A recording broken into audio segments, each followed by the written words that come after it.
Alrighty, hello, hello, hello. How is everybody today? Move some stuff around. The boxes are really starting to stack up.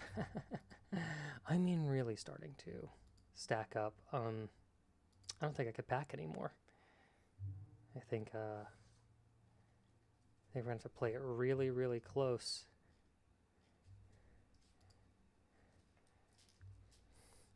Until moving day.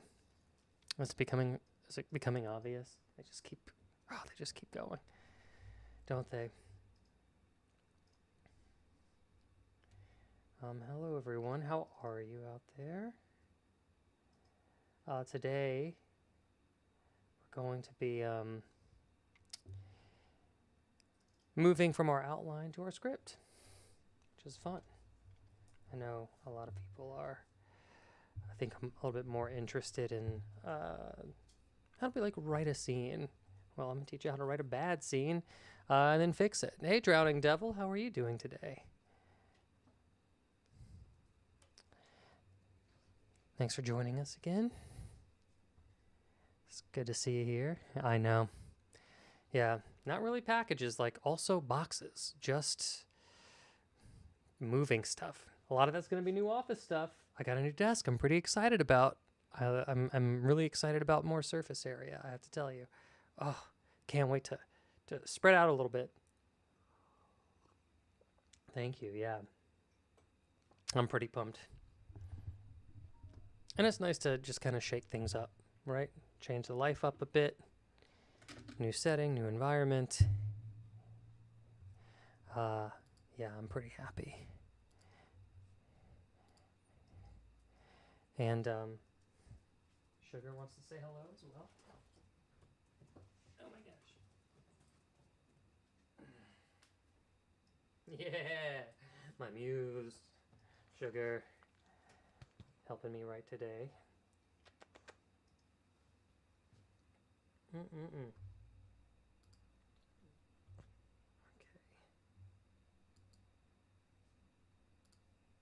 Whoops. Go. Still getting stuff in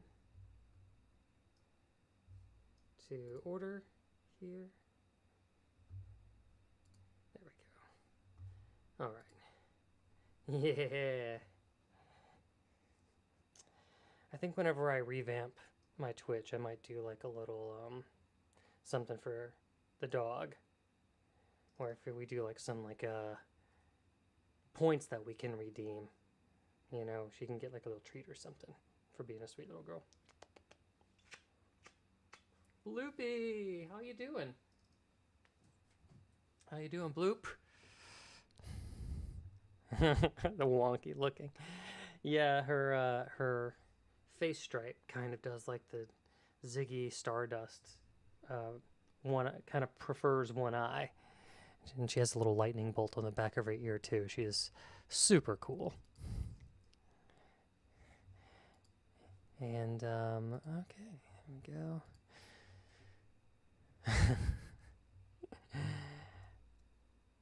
So last time we left off, we were translating the outline into script form. Go ahead and get all that kind of brought up. Talk amongst yourselves while I bring up everything. Freeform.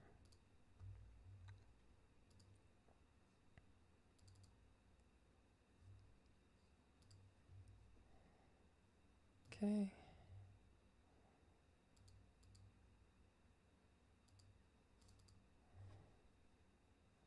Whoops.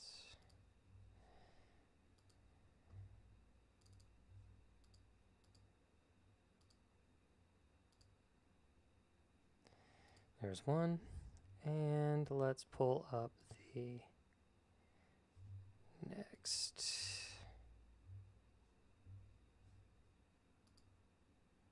Open recent, Simpson Spec. There it is.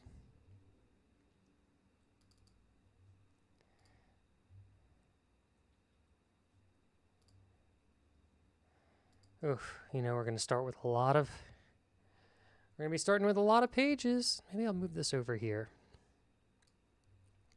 Okay, here we go. This is our big writer's mess. Our lovely, lovely writer's mess.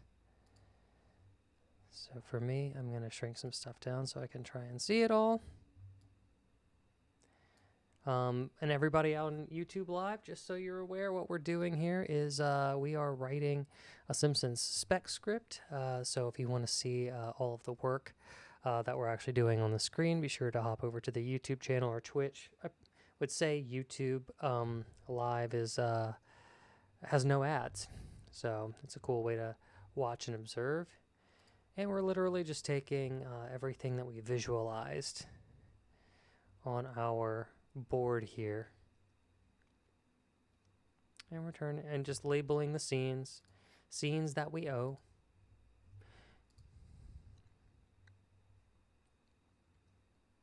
Ads. Gotta love them. Okay, if you guys don't want the ads, I'll go ahead and pin a link to the YouTube page.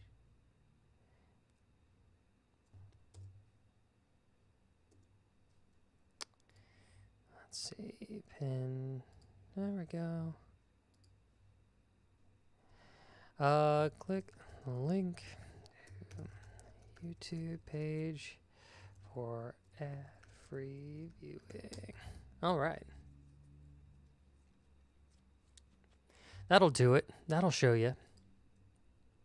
So moving through, we have the El Barto skate park, where we get to imagine how Bart would build the wildest skate park imaginable. Need to make sure that Millhouse is there just for plotline reasons. We have Bart purchasing his super yacht. Lucas loves physics. Hey, what a great name. I know so much about you already. Now, your name is Lucas and you love physics. Physics is one of my favorite subjects in school. I just liked that there was basically a formula for reality, and physics made a lot more sense to me than, like chemistry, trying to imagine things I couldn't see and understanding like how a covalent bond worked really, truly. That was tough. Oh, you just like complaining? Fair enough, Drowning Devil. Let's see where we were. Parks' super yacht makes Captain Horatio. That seems like Act 2 stuff, so we must have been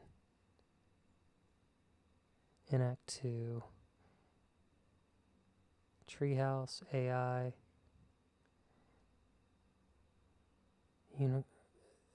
Express concern, so he buys the parents. Cleaning equipment. Oh, there we go. Here we are. This is where we were. Intercut, Lisa offered a 2D. Okay, perfect. We caught up to where we were. And then, so this is a continuation of the scenes. Bart shares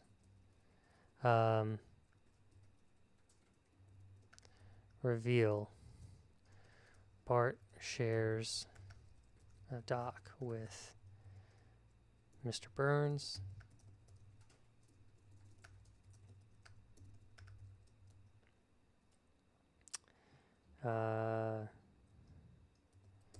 Mr.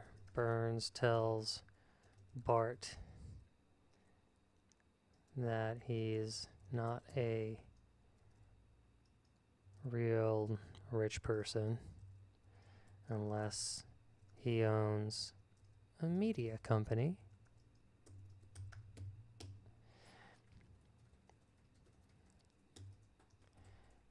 Whoops. And it seems like the next scene would be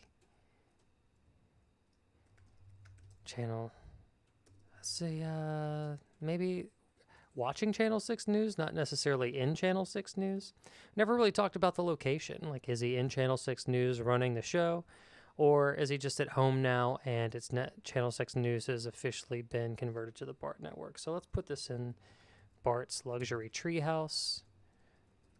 Bart watches as Channel 6 News becomes, I don't know, Breitbart? or some sort of a new channel named after Bart. That'll be a cool little bit that we could put in there. Hi, Lewis. How are you doing? And Pico fam. What's going on, Pico fam? How you doing? Lucas loves physics. Huh. Excellent reply. I don't know if that's in agreement or that you don't understand what I loved about physics. And of course, I'm talking about not like high level physics. Like I'm not saying like, oh, everything has a formula, like how we're still exploring the difference between like quantum and astrophysics, and how there's so much theoretical stuff going on. I'm just talking about like baseline, like good old high school physics, egg drops and catapult building and that kind of fun stuff that we used to do back in the day. Yeah, you can sub. You can do whatever you want to, Pico fam. I appreciate it. Well, thanks for asking. I'm doing really well. I appreciate that. We're just over here writing a Simpsons spec script. Oh, Pico, thank you for the sub. That's so nice of you. I'm glad to have you here.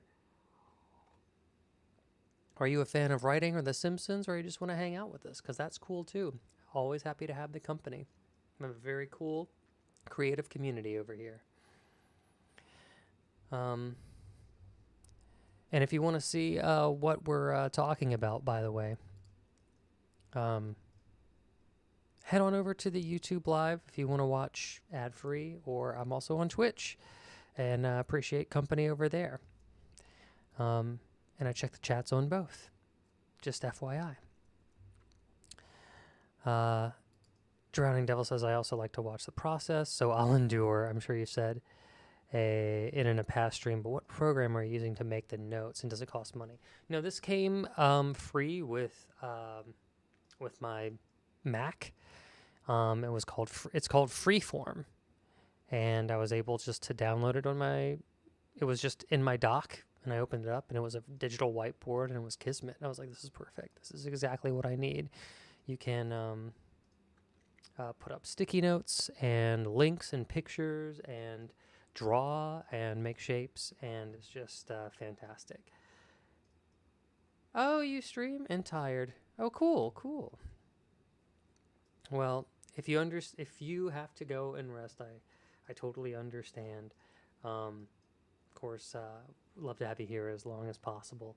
But sleep is important too. You have to take care of yourself. Bobby Fisher says, what's all this about? Bobby, we're writing a Simpsons spec script over on Twitch and YouTube Live. And right now we're moving from all of the beats that we've crafted from our outline and starting to put it into script format using Final Draft.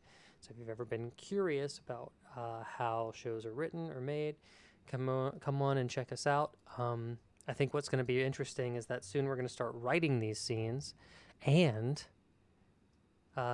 we will get to write them together. So you'll get to talk about how you envision the scene going, what kind of comedic ideas you have. You could always throw it into the mix, and we're happy to have brains. This is a digital writer's room. So if you've ever wanted to participate or just lurk and see what else other people are doing, that's cool. Oh, Pico fam. Well, thanks for sharing that, but you don't have to tell your age to good old strangers. I just appreciate you being here, and thanks for spending the time. Okay, let's keep moving on, shall we?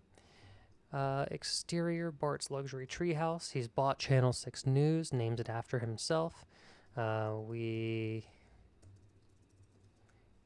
see an ad spot for Bart's AI.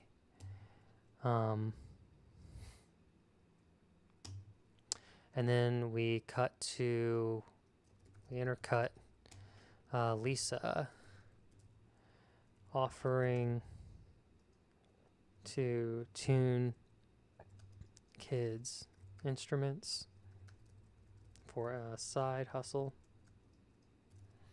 but it only heightens her depression from not having her saxophone. I did have a little, you might go later? Okay, no problem. Oh, you have soccer. Fantastic. Were you watching the World Cup? Did that inspire you? I had this idea earlier, just knowing that I was going to be on the stream today, and I was thinking, Homer breaking the sax is one thing, but if we wanted to pull the thread tighter in this story, if you recall, this is a very Bart-Lisa centric story, just kind of shook out that way, based on the ideas that we got most excited about. It might make more sense if one. Bart is the one that breaks the saxophone, and I'll tell you why. Bart is the A story, yet we start with Lisa's saxophone breaking. So to me, usually the person who gets the first minutes of screen time tell you something about the story that you're watching. If you're watching a procedural or a legal drama, Spain, yeah, excellent. The World Cup was on your birthday and Spain won. Congratulations. That must have been a fantastic day for you. I will say that the most important characters, the ones that we're supposed to know, should be introduced first if the genre is correct. In procedurals, you'll see the crime first. Sometimes you'll see the problem set up before the hero is revealed. Sometimes in like action movies, you'll see somebody hijacks the villain hijacks the nuclear bomb, and they steal it, and they say, well, what man is possibly brave enough and or stupid enough to go after said villain with a nuclear bomb? Smash cut to Bruce Willis waking up on a couch, hungover, whatever it is. That being said, I think we should consider Bart being the perpetrator of Lisa's broken saxophone. Oh, iPro. Yeah, I saw your comment earlier. Let me see. Let me put a link in the chat. I can't do it on the YouTube Live, but if anybody else is interested in a link to the Discord, I'll be providing one right now. So I should be writing, invite to server. All right.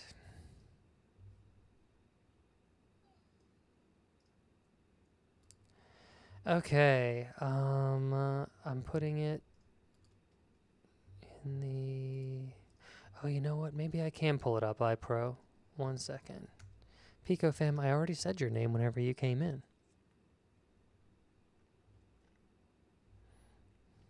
And I did it just then. Give me a second. I am getting there. I wasn't planning on popping into my YouTube Live chat. Here we go. There you go. There you go, iPro. Or 1Pro. Have I been calling you iPro this whole time? It's clearly a 1. Oh my god. 1Pro. There you go. It's a Mac exclusive. Oh my goodness. I didn't realize how lucky I was, Drowning Devil. Oh, and 1Pro, you're in the Twitch too. Let me put it in there. I'll put it in all. Everything. Everything gets a link to the Discord. If you're interested in joining. That's a place where we share our work. And we could ask others to read our work, give notes. One thing, whenever you're a writer, it's kind of hard to find people who are willing to sit down and read something that's unfinished and imperfect on your behalf, and then tell you how to make it better. I'm gonna say this for your birthday, Pico fam, but let's go Spain.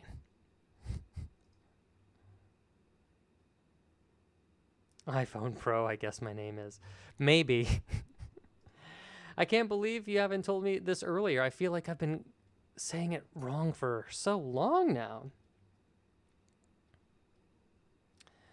Uh-oh, breaking news from Instagram. A bunny snuck into a vineyard in China and broke into a fermenting hole. Oh, fermenting hole. Then is now getting very drunk. That sounds... A drunk bunny sounds adorable. As long as no harm comes to the bunny. Oh, you're happy? I'm glad, Pico fam. Thanks so much for hanging out, and thank you for the sub. I'll see you next time. Okay. Let's keep doing our work here. Intercut, and then Lisa's got to be somewhere. Let's see. Let's put her. I noticed we didn't put her here. Exterior, Springfield Elementary.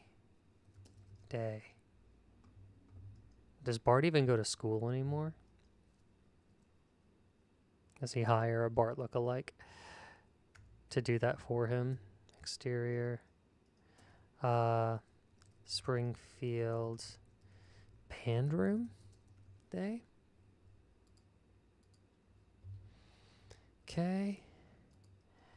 And then Bart owns Krusty the Clown show and makes two men dressed. Oh, this is that bit that we wanted to do, which is we wanted to have Bart throw. It's called the Church of Springfield. We looked it up before. The First Church of Springfield.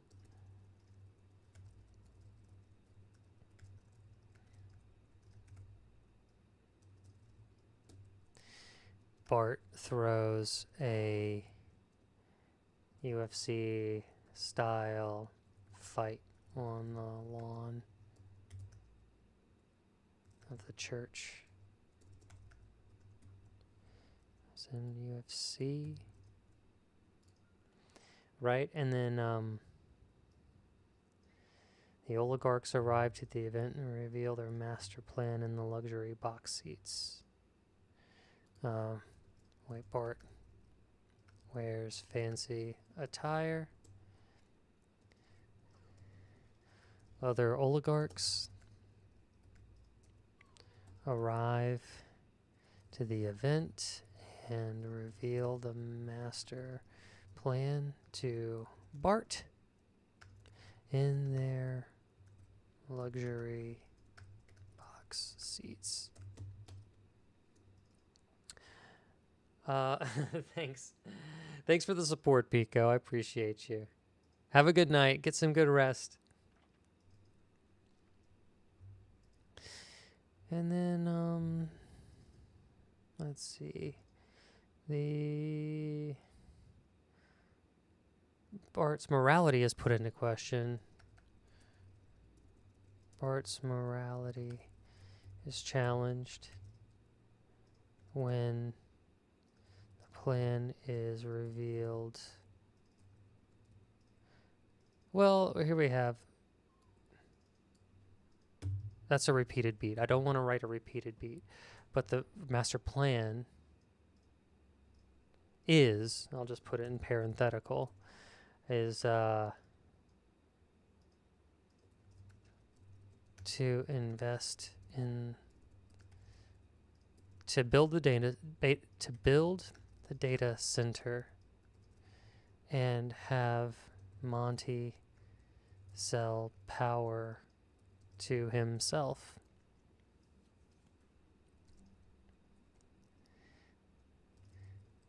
And neglect Springfield.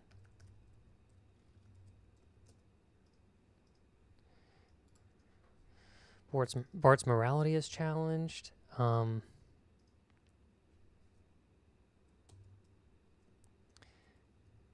Exterior, we'll call it Springfield Data Center. The data center is turned on. Bye, Pico fam. Have a good night. Ola Bart's. Oh, a possible title, Drowning Devil. Because we realized a little later on that Bartificial AI had been used in a Treehouse of Horror episode. So we do need a new title. So stay loose, stay nimble. We might need that. That might be it. Who knows?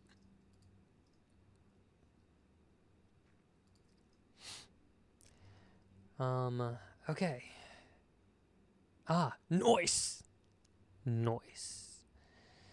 Does anybody think of just Andy Samberg whenever you see the word noise? Noise. The data center is turned on.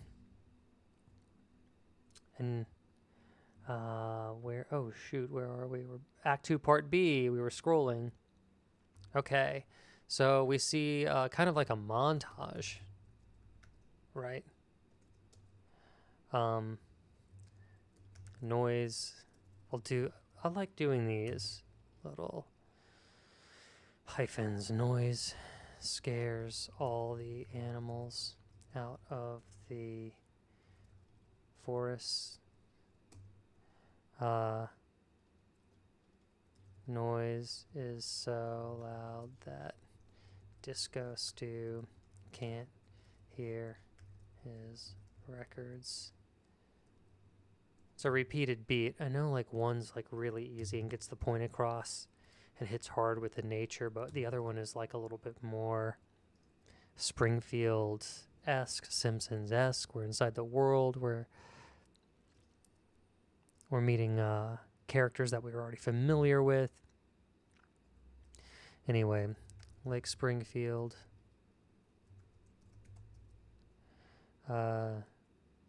Starts drying up while people are fishing in their boats.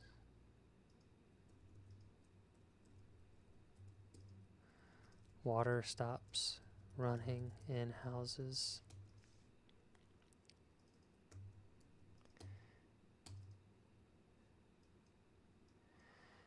Could be Lisa that like can't finish a shower or something like that, and then confronts Bart. So it'll be interior Simpson's home. Lisa confronts Bart about how the data center he is directly responsible for is making everything worse. Even though we're seeing it. This is also a little bit of like second screen viewing dialogue. Things we already know we're seeing. I don't know how I feel about that. We might have to adjust on the fly a little later. But we have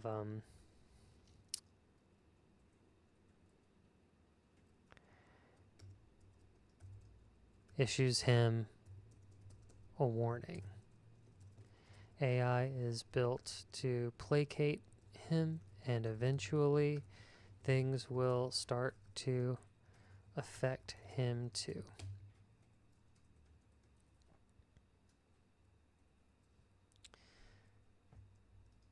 But therefore, Bart doesn't believe her, goes to his yacht to relax. Bart shrugs her off. Exterior, Bart's yacht marina? Springfield Marina? There we go. Bart goes to board his yacht. And it's tipped over and landlocked.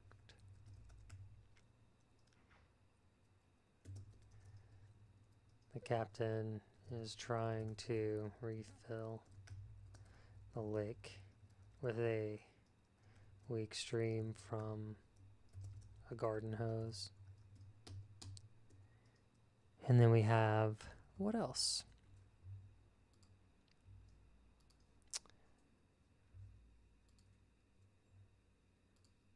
Just checking the chat. Everybody's good?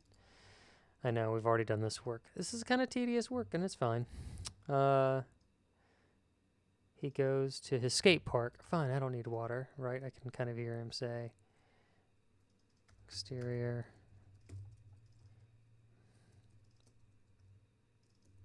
Skate park? What do we call this skate park?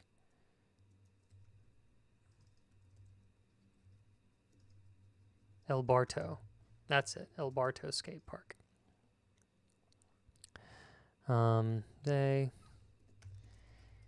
It's covered in graffiti. And the water fountain, the skateboard.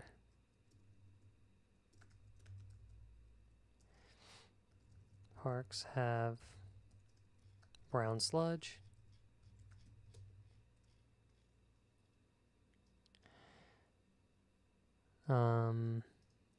Interior, Bart's luxury room, luxury treehouse. Bart calls Millhouse to go out and play like old times, but Millhouse can't go outside because the air quality is too bad and his asthma is acting up. Let's see. I'd say interior Bart's luxury treehouse continuous. Bart turns on his TV and Krusty the clown goes off the air because the studio or the network, I guess the studio, loses power.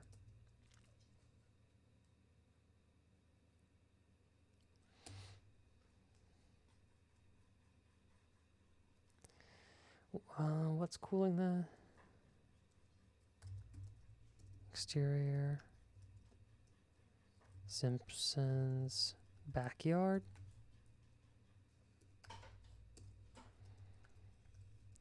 It's to fill up a water gun, but there is no water. If there is no water, then what's cooling the data center? Cut to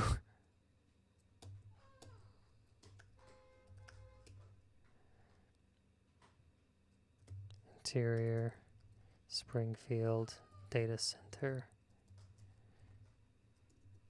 Later, Duff beer is being siphoned from the brewery to cool the servers. If anybody hears some whimpering, that's my dog awaiting dinner. Yeah, that's the noises that she makes.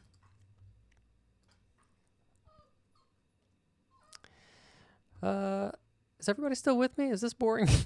Sorry. Sometimes I know I lock in and I don't, maybe not engaging. No, I'm good? Okay, cool. Keep doing the work. Keep writing as a Simpson spec script. Part of me is tempted just to start writing the scenes and know what we have here, but sometimes revelations happen this way too. Homer is mad at Bart. Marge is distracted with high-tech gadgets. Interior, Simpson's home. Homer is mad at Bart. Marge is distracted. Almost makes me think, like, how does beer affect Marge too? Like, the high-tech gadgets, I'll put it because we had it, but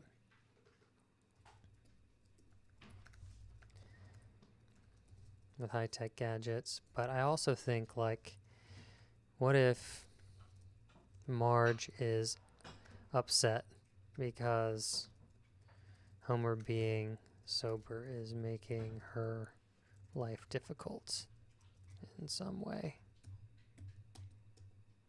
It's kind of canon that she would prefer him not to go out and get drunk every night. But since he does, maybe there's something that she does, like, oh, whenever your father goes out drinking, it's my chance to do this, right? And now I can't do it because there's no more beer at Moe's. This is the sausage being made. Drowning Devil says, I'd figured I'd finally do what I said I would and try and write a script. Good. Excellent. The best way to learn is to at least try, you know. You'll never learn if you don't try. I'm pretty sure that's a song or something. Anyway, let's keep going. High-tech gadgets. Oh.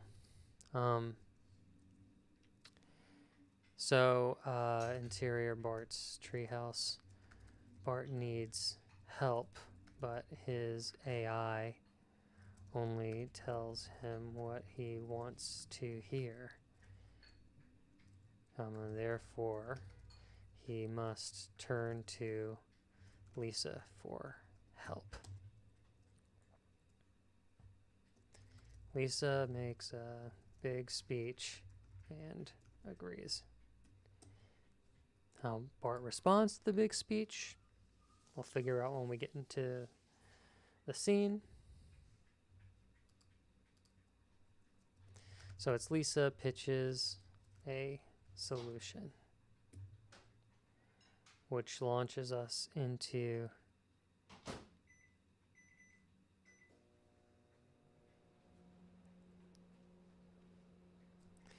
Act 3. It almost makes me think like Homer and Marge tell Bart that if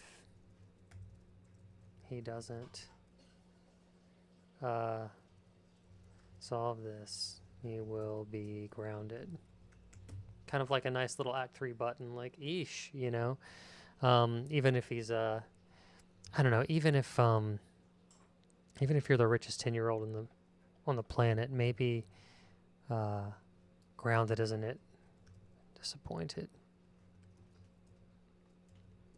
in him, you know? Lay on that parental guilt trip. So we have Bart kind of churning around, pivoting, trying to cover up, not cover up his tracks, but trying to reverse all the consequences of his decision in Act 3. We're kind of like on a new path, right? We've gone through the trials and tribulations. We know what we need to get, and now we have a story unto itself. How do we fix this problem that we've created for our character that we've tortured? So Act 3 would be kind of here.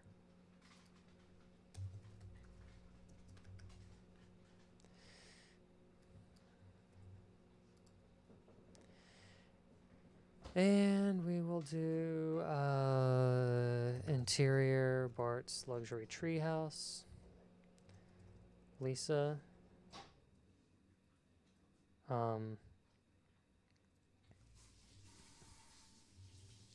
makes her case. This is the same thing, sorry. Pitches a solution.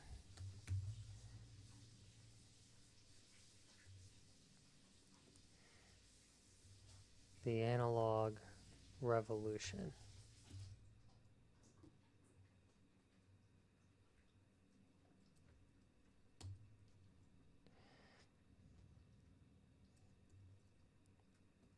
To the library.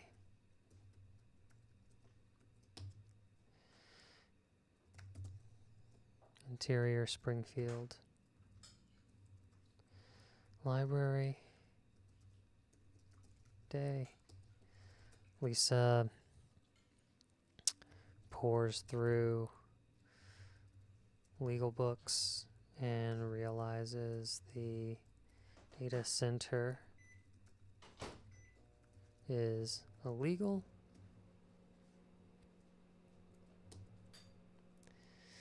Interior Mayor Quimby's office. Bart and Lisa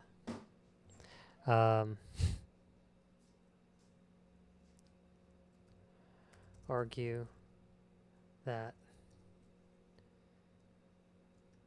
Quimby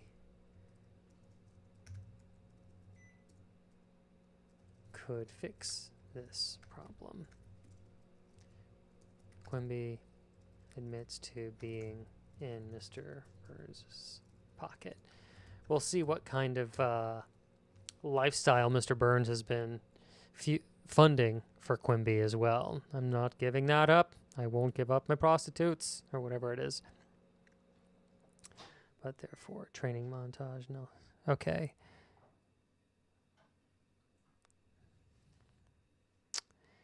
We'll go back to the library. Springfield Library.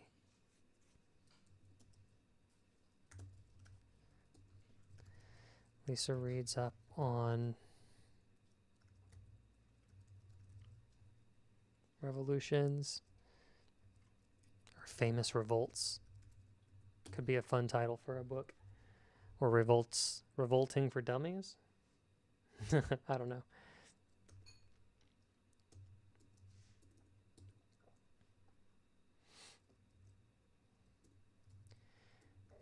Exterior El Barto Skate Park.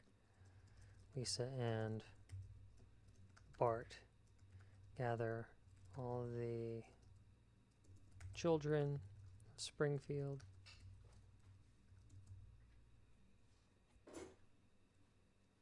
Is it Nelson?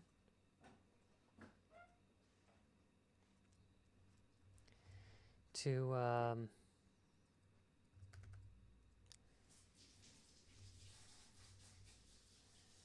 oh, Mr. Oswaldy.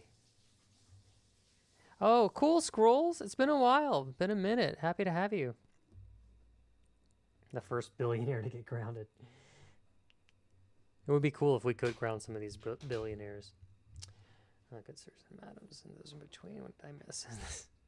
Lovely stream, by the way. I didn't know what a spec script was until I came here. Awesome. The more you know. To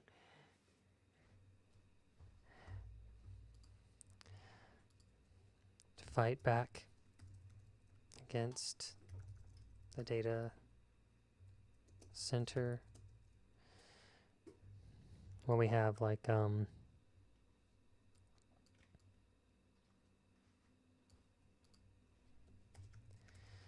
Nelson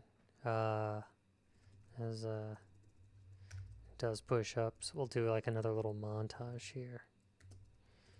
Nelson does push-ups or something more Nelson-y. These are just placeholders. The twins turn their jump rope into a weapon.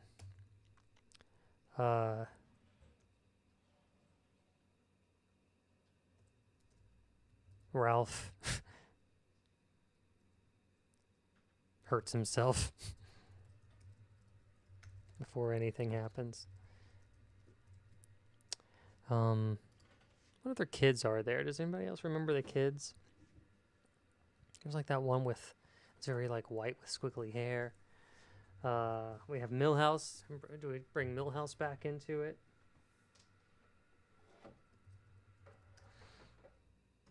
Milhouse paints, puts black paint under his eyes.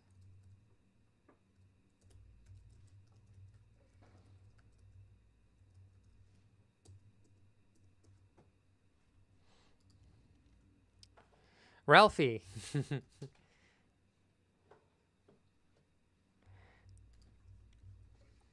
Ralphie is the police. Ralph Wiggum. Kids, awesome too. I saw on your website the 3 produced features. Congratulations, of course. Oh, thank you so much. I appreciate you saying that. Have you had the good fortune yet to have sold any television specs like the one you're working on now? No TV. Kid, awesome too. Just features so far. but relatively new to television and spec script writing. Have I written them before? Yes. Sold them? Not so much. I'm transitioning kind of between some different mediums at the moment. Film is getting film is very, very difficult in a shrinking environment where talent is really consolidated by major studios and overhead is greatly reduced, and it just takes it takes a lot. It takes a lot more to break out in film and television, to be honest with you. So I just kind of like write what I want to write. And here we chose a Simpsons spec script because everybody can follow along. Most everybody knows The Simpsons. If you were just joining us, you already know Bart's voice. You already know Homer's voice. Lisa, you know canon, Simpsons, knowledge, location, tertiary characters, what the car looks like, the couch gag, you know.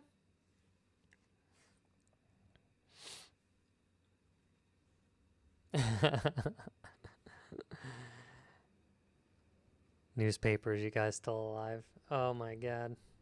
I asked the same thing. I'm so glad, and I'm also so glad that somebody like Mookie is there repping the good word. And aside, hey Derek, remember that David and Goliath story I talked about last week, taking place in the Middle East? Very apolitical. You think any director has the gonads to go against the status quo? It's not a director you should be worried about. It should be a producer that you should be worried about. What you're talking about is, does anybody want to executive produce your apolitical story? And here's what I will say, timely or not, does it seem like a story that will make its money back? Because even with a really great story, if there's no market for it, it still makes it really kind of hard to produce. And by produce, I mean on the executive level, where you're going out getting investors and sponsors and affiliates and people to donate their time and their locations and their cars and props or whatever it is. You have to make sure that all those people kind of get paid back, and is there a product for that? And so usually like on the nose kind of political movies, I don't know, you'd have to kind of do a competitive market analysis. You'd have to say what has been made that's like what I'm thinking of writing, and how profitable was it? And as the writer, do you have any access to or forethought of like how this would get shot? Like, do you know what state you would shoot it in, and if that state has tax incentives for film? Or would you shoot it out of country, and would you be able to save money on production that way? Have you written your script in a way that you can shoot it in 30 working days or less? Can you shoot it consecutively? Does it have room for a star? And is it a role a star would want to take?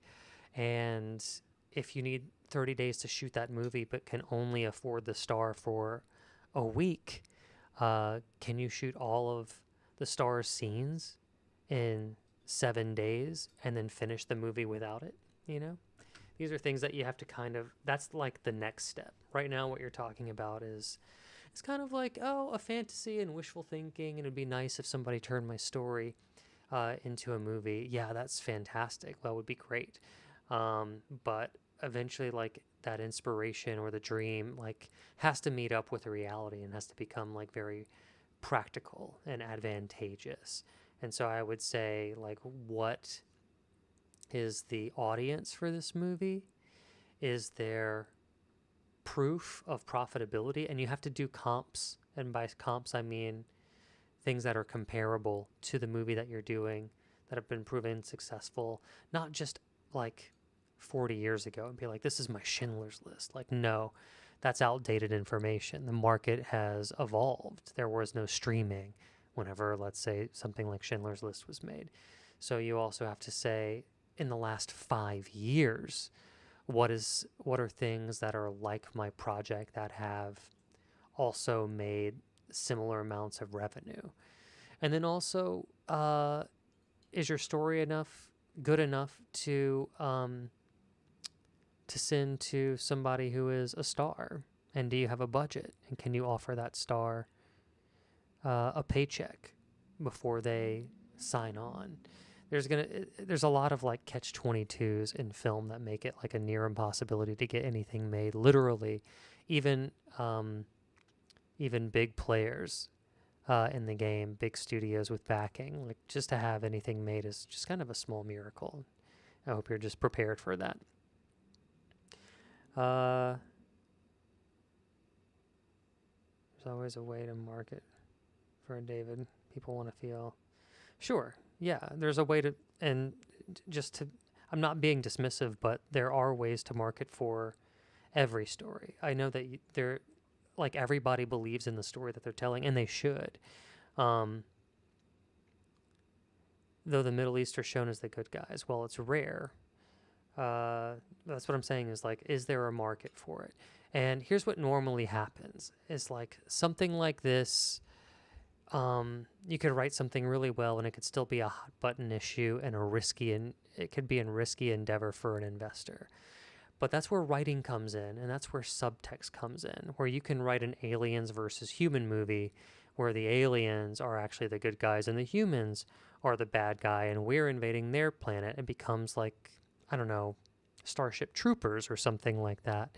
And the subtext underneath is that this is the U.S. versus the Middle East. But what you really have is like a really shiny veneer of sci-fi action thriller that people will either get the undertones and appreciate it and not get the undertones and still enjoy the movie. Can you nail all 4 quadrants?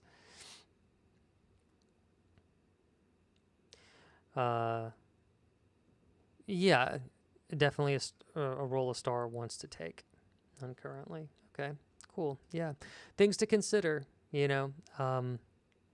I think everybody kind of has like a high opinion of their own script. Just be prepared for reality. Be prepared to defend your story from an investor's point of view and a producer's point of view too. Why should you give your money to me?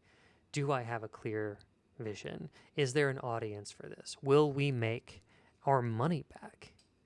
You need to be able to answer those things confidently before going in to start even asking for people's time, attention, eyes on the script, and most importantly, their money. Ink and Play, what's up? Defense, I'm good at that. I'm writing an attorney novel. I say defense, but what it really means is back it up with evidence. Back it up with proven viability and interest from investors and interest from a star whose star power has a high return on box office or streaming, or I don't know, there's not a lot of like box office numbers aren't what they used to be either. Suanova, hello. Is that My Little Pony? That's fantastic. Me Alpha, thank you for my little dancing dinosaur. Appreciate you. Wow, I'm sorry I went on that little tirade. Thank you so much, Kid Awesome too. I appreciate you stopping by. And if you want to hang out and keep writing with us, I know sometimes we get distracted and we get chatty. But I just appreciate your time. And if you want to, be sure to like and subscribe and get notified whenever we keep writing. Oh, happy Wednesday, Carrie Ann. How are you doing? Sorry, I have like 3 chats I have to keep up with now. It's been crazy. Okay, let's see. We've just been putting stuff into, we've been pulling stuff out of the, outline and just putting the scenes that we own to script format. And then look, we're going to go back and we're literally going to, write each scene, see how it shakes out. So let's keep going. Burns, Elon, Zuck, Bezos have successfully defeated their attempts at the data center. So it would be like,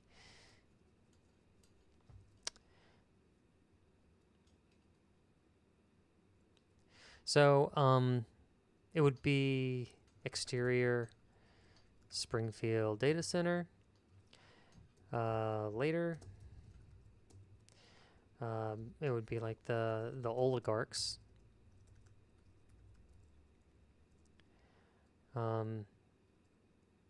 Use the bully AI to emotionally take down the kids. And declare victory, leaving only Bart and Lisa standing.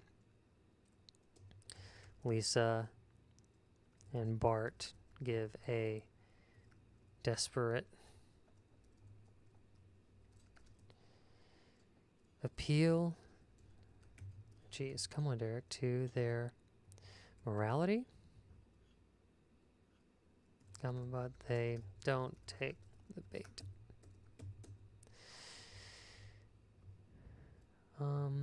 Carrie Ann says, been a bit weird. A creative slump. It happens to the best of us.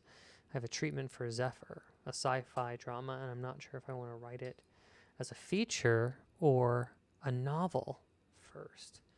Okay. Yeah, this is an interesting question. And something that all writers kind of have to tackle, right? Which is, what is the vehicle for my story? And one of the ways that I kind of do it is I will write it as a treatment first, Carrie Ann, where it's kind of nothing, right? It's not a novel, it's not a screenplay.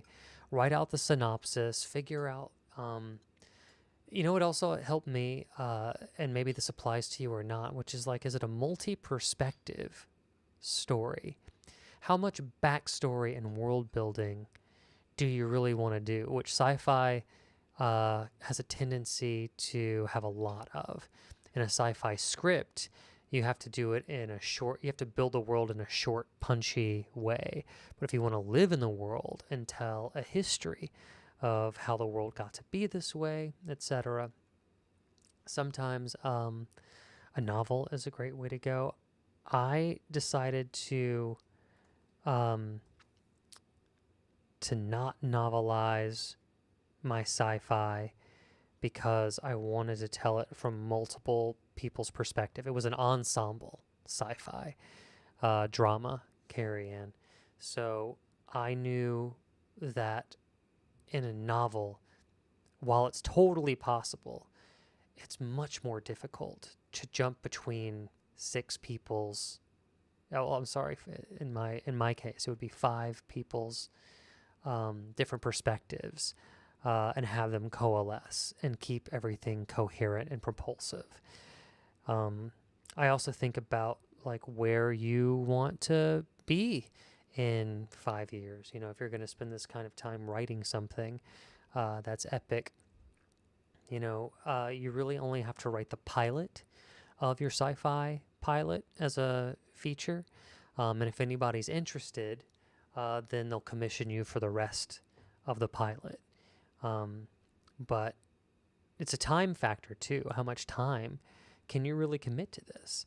I would say it's easier to write a Spec sci-fi pilot that's 60 pages, throw the line out in the water for any interest rather than spending potentially, if you're talking about a novel, like anything 90,000 words or more, then you're talking about maybe a year or two of your life, where if you put it out after you're done, there also might not be any interest. And you've wasted a significantly larger amount of your time on the novel than the sci-fi, especially if you have multiple ideas that you like are interested in. However, it's also a personal choice. Is this a story that you love so much that you're willing to revisit it over and over and over and over again and do major overhauls to your prose and narrative for potentially years? Then maybe that is the project for you. I have a historical fiction novel that I wrote as a screenplay first, and I realized that I loved the story so much that I wanted to spend more time in the world. And so for me as a writer, I did that. I chose the novelization of my By the Neck historical fiction story because I loved the research, I loved the characters, and I love spending time in that world, even though I do want it to be over now. I'm on my 9th draft of it, and it's been years. Carrie Ann says, I do have a treatment. It's more of a sci-fi political drama. Not a lot of backstory, actually. It is. Okay. Oh, however, a protagonist-driven drama, I see. Not an ensemble. I could drop the treatment in the Discord. You could, yeah. I'm unemployed and legally prohibited from working. I know. We've talked about this. This is crazy. And also just, it's so weird how immigration works against you whenever you move to a place that you want to be and contribute to. But if anybody has any ideas for Carrie Ann about how to make some money under the table in Ireland, let us know. I'll rack my brain. But it is not. I understand the fear of not having money and being unemployed. But this world is full of liars and grifters, and and I'm not condoning illegal actions, but I will say people do whatever it takes to survive, and nobody would slight you for that. I'm sure somebody out there has got to be understanding and helpful. I noticed you put prohibited in quotes, right? So we're all on the same. Oh, your MA classes are completely over. Time is not the problem. Yeah. Thinking of leasing a vending machine. We'll have to do the research. I've had friends who were interested in doing that as well. Be horrible at crime. No, not, of course not crime. I'm just saying work under the table, bar backing at a pub nearby for cash instead of being on the payroll or something. Maybe even is there Fiverr over in Ireland, signing up for just I can go and build your bookshelf for $10 here, or I can walk your dog for $50 there. Just kind of working the gig economy. Oh, yeah. Okay, good. Excellent. Mr. Ozzy says, if I do begin writing that David Goliath script, would you look into it on stream, giving me 15 to 30 minutes of your time? And Carrie Ann, I don't know if Mr. Ozzy you're talking to me or if you're talking to Carrie Ann, but we have some people wishing you good luck with the sci-fi, I believe. Mr. Ozzy yeah, maybe. Maybe I could take a look at it. You could also drop it in the Discord, and I can. I don't know, what can I do with 15 to 30 minutes? What I can tell you is we could look at a handful of pages at a time on a script. That's what I usually do. Carrie Ann has also been very gracious to share her work, and what we normally do is we'll take a look at your first 15 pages Are you hooking us in? Do we understand clearly what the character wants? Is your are your action lines like punchy and descriptive, and is your voice shining through? We could talk about stuff like that as well. But you know what? Maybe I should do like a redeem or something, or do it for like give more time on the stream for. I don't know. Maybe it should be like an award or something like that. I don't know. I'm just thinking out loud. But yeah, we always help people with their work, and sometimes it doesn't have to be on stream. You know, if you're willing to read other people's work, like Carrie Ann has some wonderful treatments that she's putting up, and she's a very talented writer. Go ahead and join that Discord and put your work in the Discord. If it's a screenplay, we have a channel for that. Let me go ahead and put the Discord in the chat again. So Mr. Ozzy Waldy, go ahead and join that Discord, put your work up, and either on or offline, somebody will probably take a look at your work.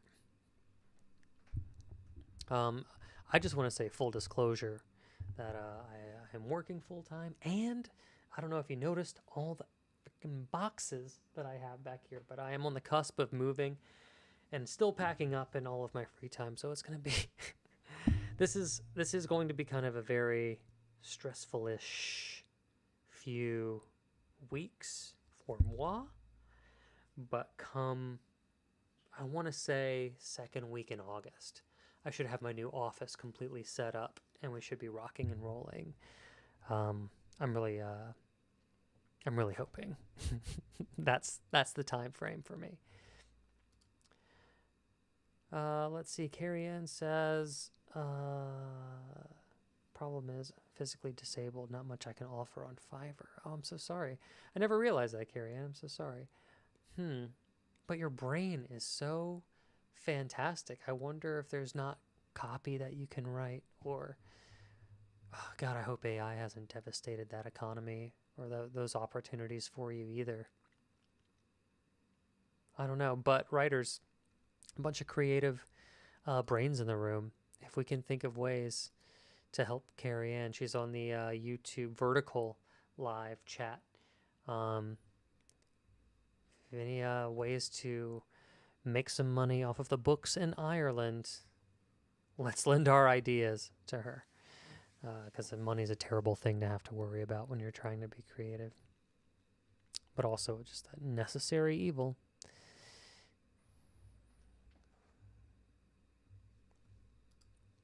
Let me keep plugging away here. Desperate to appeal to their morality, but they don't take the bait. That's here. Gathering the team, the good old-fashioned mob. Okay. Bart realizes that his inner prankster was all he needed all along, and gets an idea, right? And then we have interior.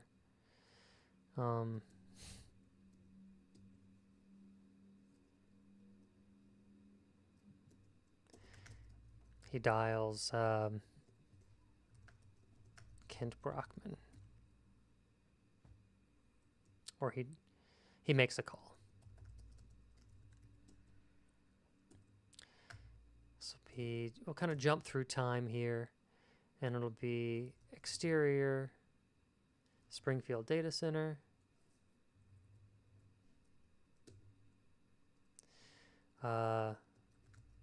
The news van and Kent Brockman show up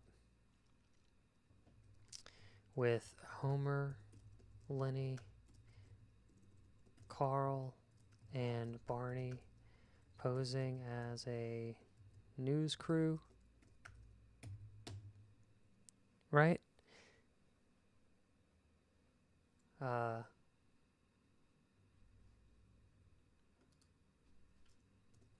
Bart will appeal can't appeal to their morality, so he'll appeal to the one thing they do have, their ego, right? Okay.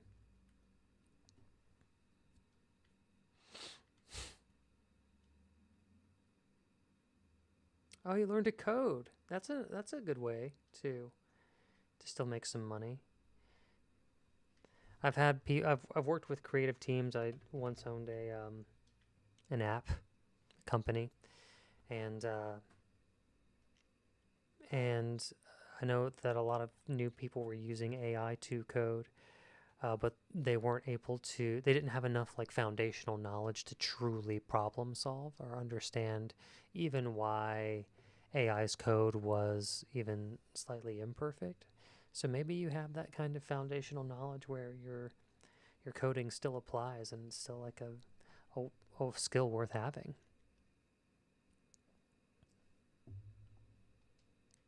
But you don't think that works out? Dang. Anybody in the chat? Any jobs for Carrie Ann? Let us know.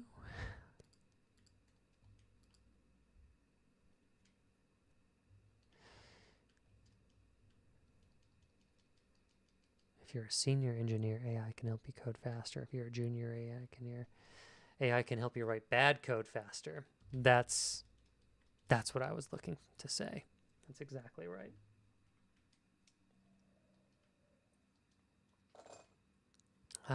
Okay.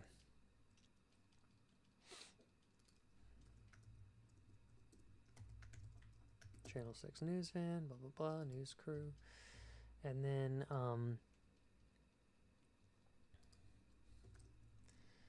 the oligarchs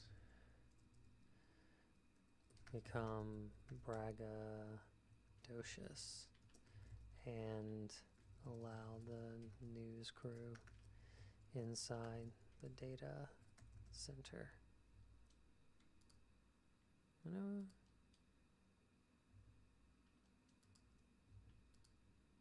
Braggadocious? Okay.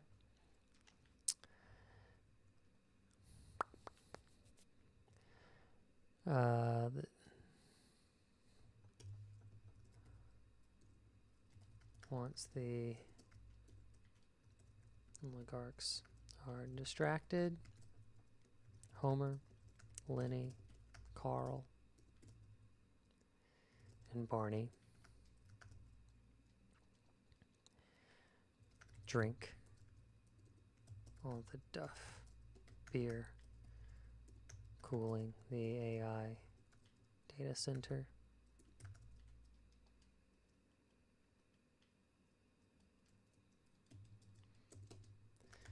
The servers overheat and the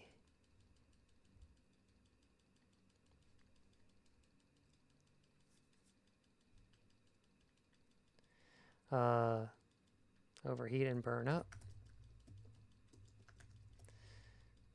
The backup generators are about to turn on when drunk Homer trips over the extension cord. I don't know if we're going to use that, to be honest with you.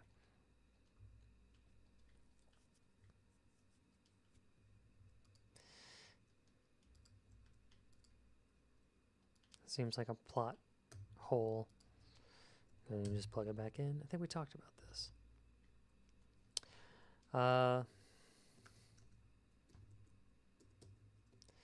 So we'll cut to exterior, Springfield.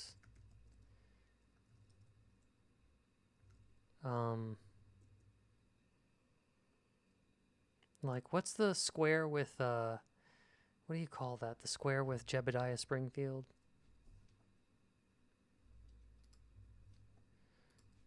Scrolls!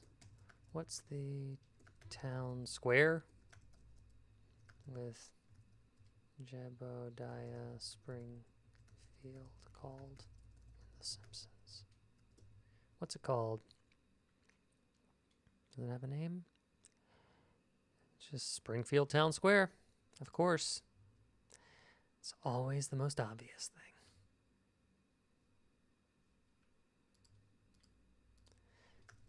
Town Square.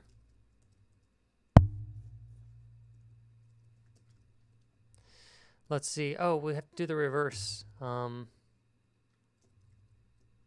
do we'll do montage. What was it? Animals return to the forest. Disco stew starts to groove.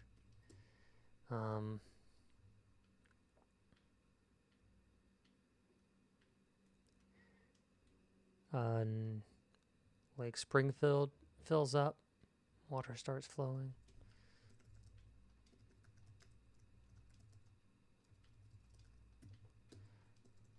Water starts flowing. Millhouse can breathe.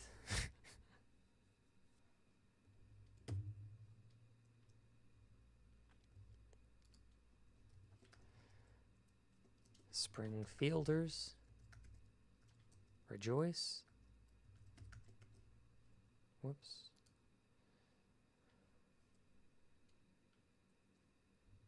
I guess it's just not a word. Springfielders rejoice.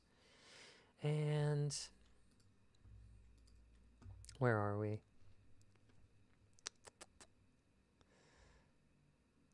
Oh, yeah. Oligarchs are still the problem. Only to be reminded by the oligarchs that they can just rebuild. And that it's only a matter of time before they take over Springfield.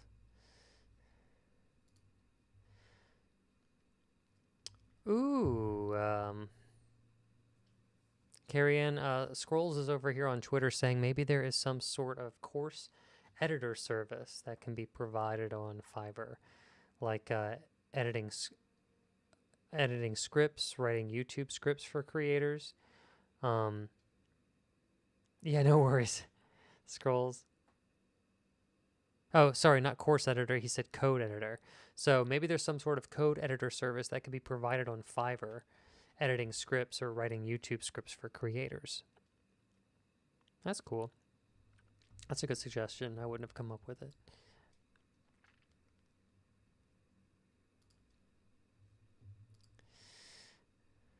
Let's see here.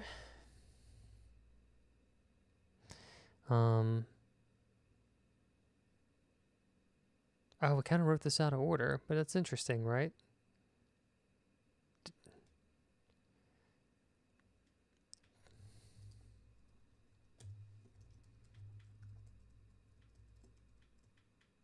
Bart uses his analog.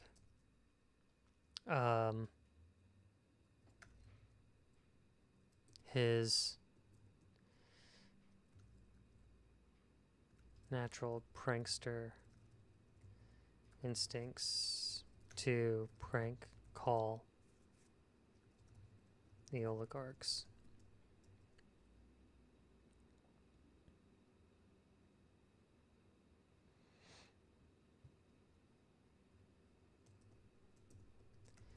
Psychologically goading them into a space race. Exterior. Various launch pads. Oh, right. Duff flows out of the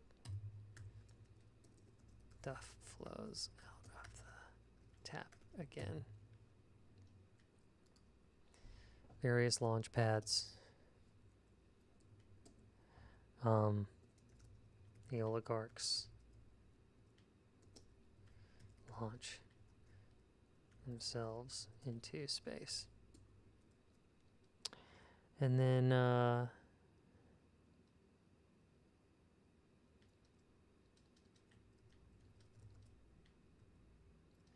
Maybe we did write this in the right order.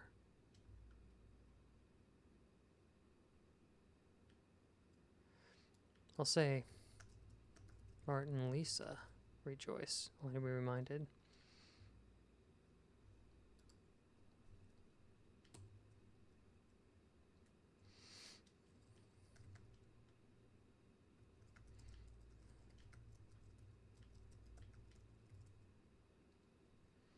And smile. Happy. Oh, planet. Happy to be rid of them. And then it would be kind of a jump through time. Be exterior. Simpson's backyard. Day. Bart nails his old tree house back together.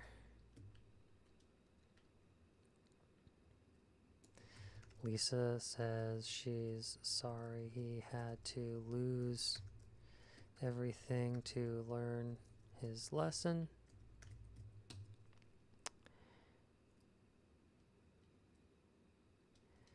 Bart reveals he didn't lose all his money.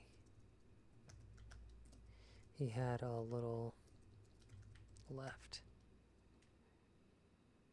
Bart gives Lisa her repaired saxophone.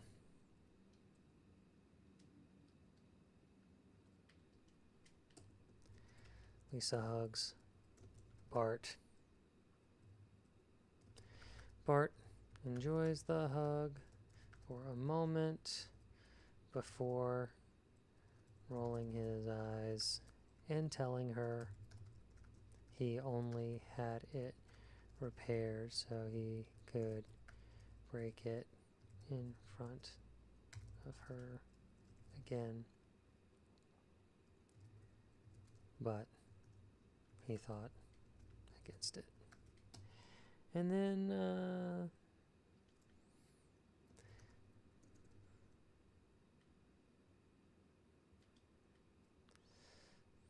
oh, this is night.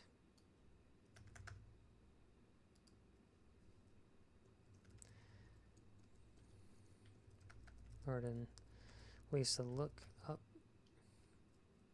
into the sky. A shooting star.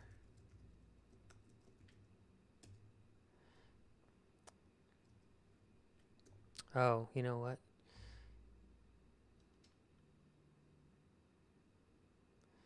We should add a shooting star motif to the front. That would make us seem really clever. Like maybe Lisa also wishes for on a shooting star to get her saxophone, but the air pollution is too great that there's like no star. She can't even see the stars in the sky because of the air pollution from the data center. So now that whenever they can see the shooting star, it'll actually be the cold close, which will be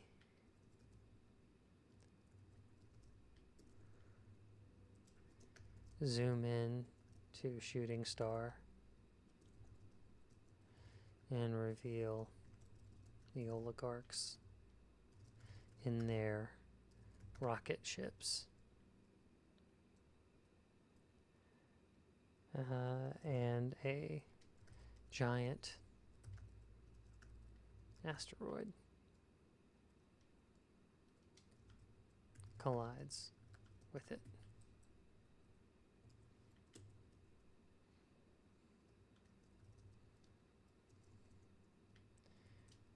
Bart and Lisa POV. Shooting star gleams.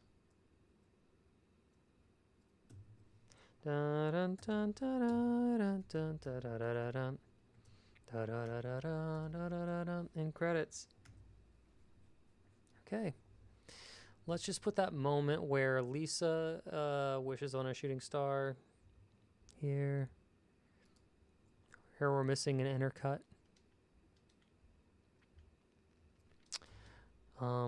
Here's what I'll say. It should be the last thing she does. Exterior. Simpsons. Backyard. Night.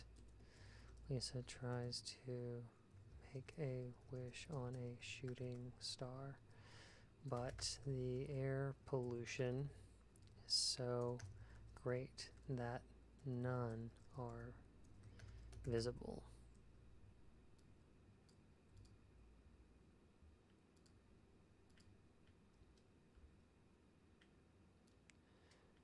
Oh, you know what? This needs to happen after the data center is turned on.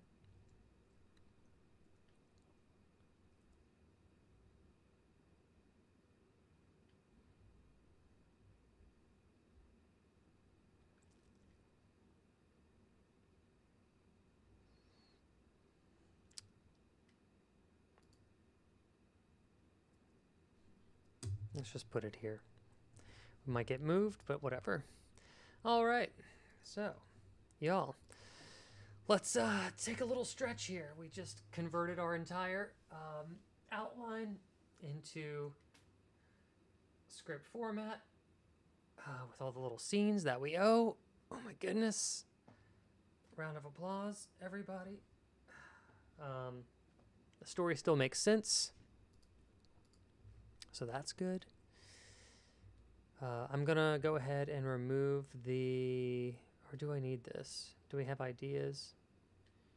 Soulless, windowless, Quimby, potential endings, LED torches. There's some stuff here that I might need to reference. Okay, we'll keep it. We'll keep it. We were brainstorming some stuff. Okay, to the top of the script. One thing that we didn't brainstorm was the couch gag, or along with the couch gag is, what does the chalkboard say whenever Bart is writing on it?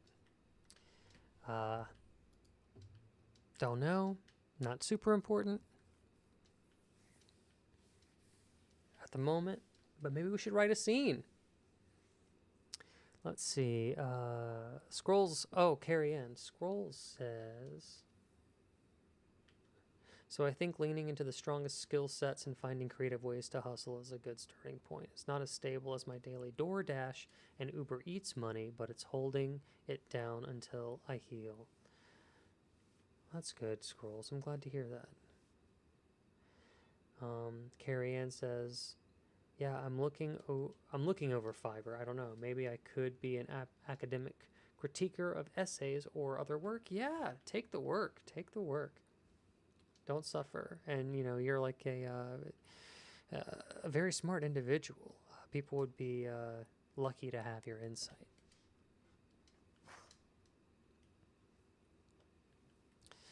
Pardon my reduction of chatting. Oh, you're fine. No need to apologize. Working on that novel with me in the background. Good. Excellent. We had a couple ideas for a couch gag, I thought. Maybe let me look around here.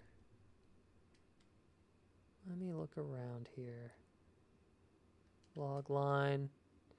Does the story still meet our log line? Bart invents an anarchistic AI and becomes a multimillionaire only to find himself fighting against the very data center that powers his wealth and must destroy it before it destroys Springfield. Yep.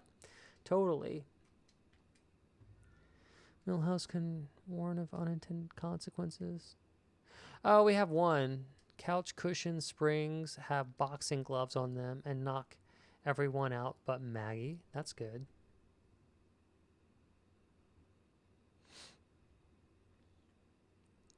That's the tag. I called it a cold close, but that's the truth is it's called a tag.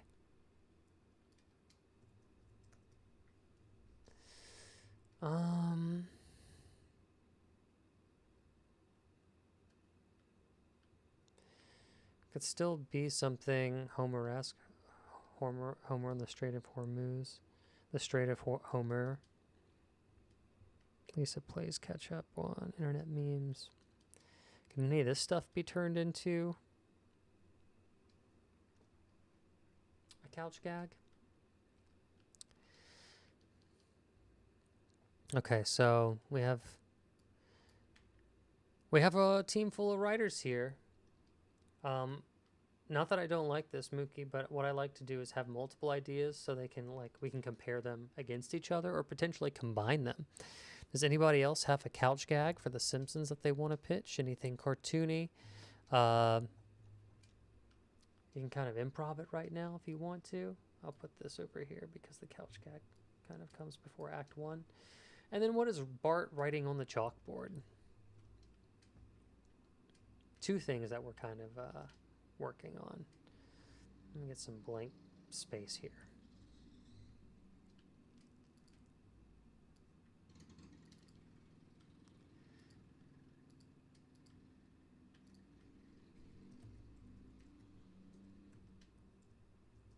Chalkboard.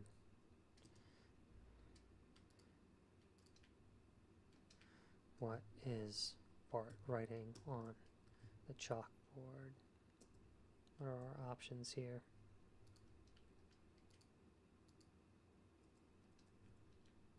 Weird.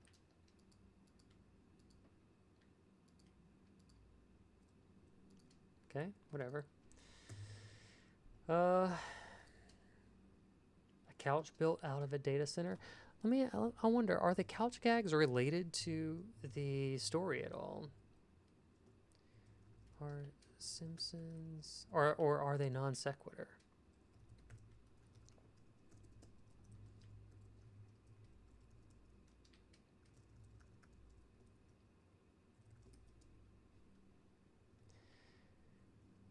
Yes, Simpsons couch gags are almost entirely non sequiturs. They are completely disconnected from the episode storyline, non-canonical, and often break reality, featuring everything from the family transforming into claymation to surreal guest crossovers. Because they serve as standalone gags, they don't affect the plot of the episode that follows. Okay. Good to know. Oh, DoorDash and Uber Eats expect you to own a vehicle? Dang.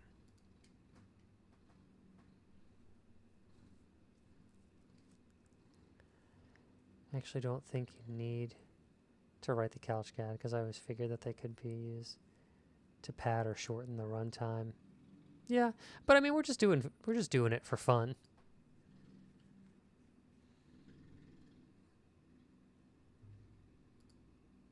Still have a little fun, but yeah, in the real practice of this, maybe it's the animators who decide.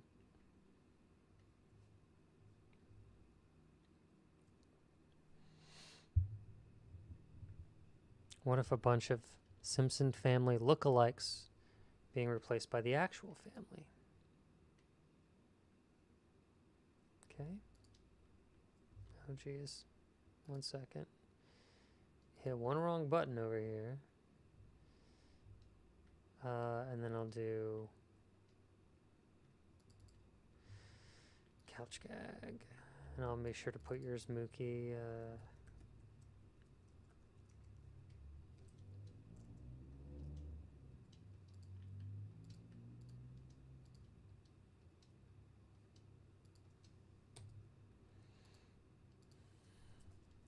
Which is springs out of the cushion and with boxing gloves on.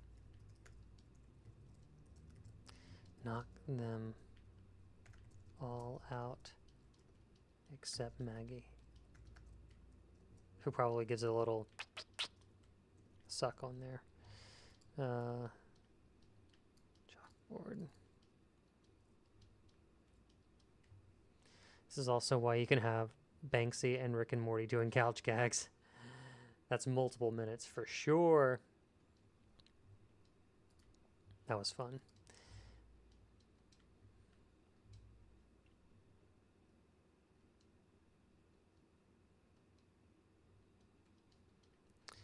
Okay, let's see.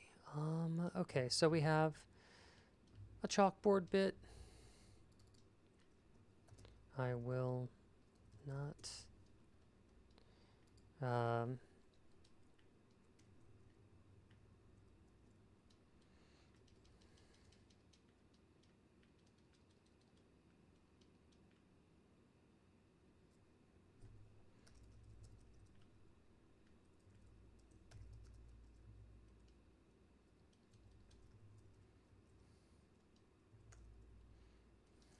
You know, I don't know. Oh, I'm sorry. And the other couch gag that we got pitched was.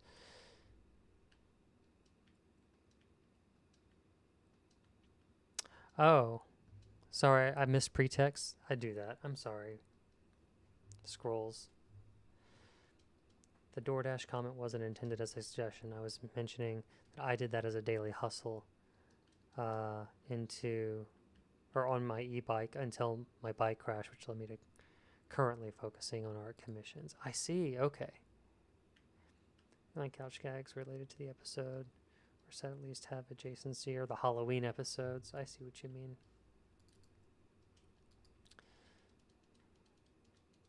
Sorry, what else was Simpson family lookalikes being replaced by the actual family. Simpsons family lookalikes are replaced or replace the actual family.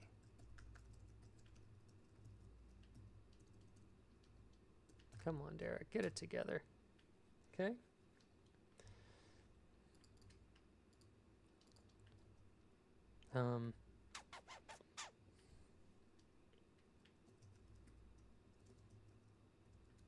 Lance Armstrong is not my dad. You know, what did he lie about?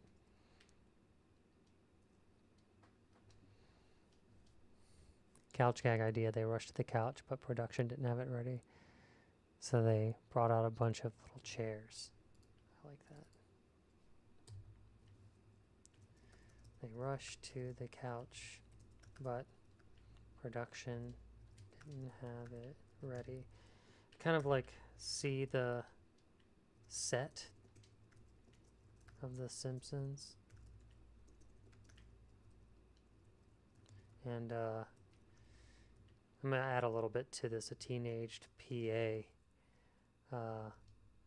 brings out tiny little director's chairs for them. Or like, it would be kind of cool if like the couch won't come out of its trailer. Like it's a person.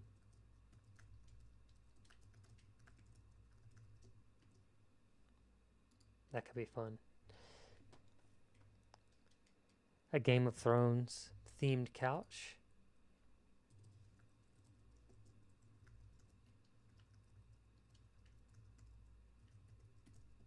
Maybe they all draw swords.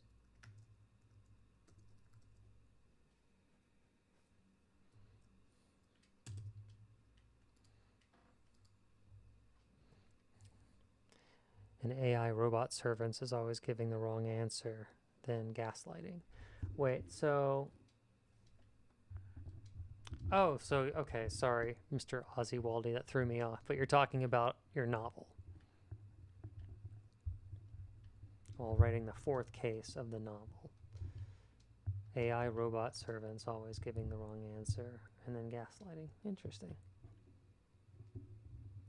Huge ego couch. Gotta laugh from scrolls. Ooh, wow. Give me some chalkboard stuff for Bart. Just a fun little way to play around, and then let's write a scene. And then we'll... and then I'll be honest with you. I've been hungry for quite some time. And I want to make something and eat it. So, just telling you that I'm hungry.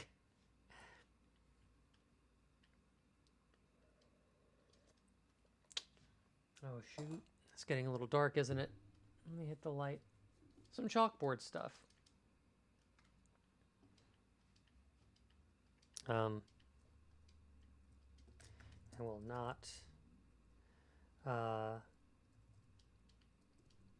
will not tell other kids that rabbit poop is chocolate.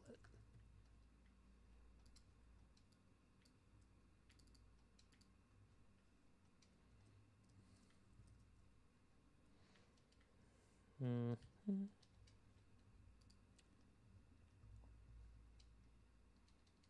Not the novel, it's your couch gag? Oh, it is. Okay. Oh, you just came up with it while brainstorming your thing. Okay. Which is AI robot servants are always giving the wrong answer. And then gaslighting. Do they do a lot of talking in the couch gag? I'll just put AI robot servants. But how do you mean? Like giving, like what are they asking? What are the Simpsons asking? You know?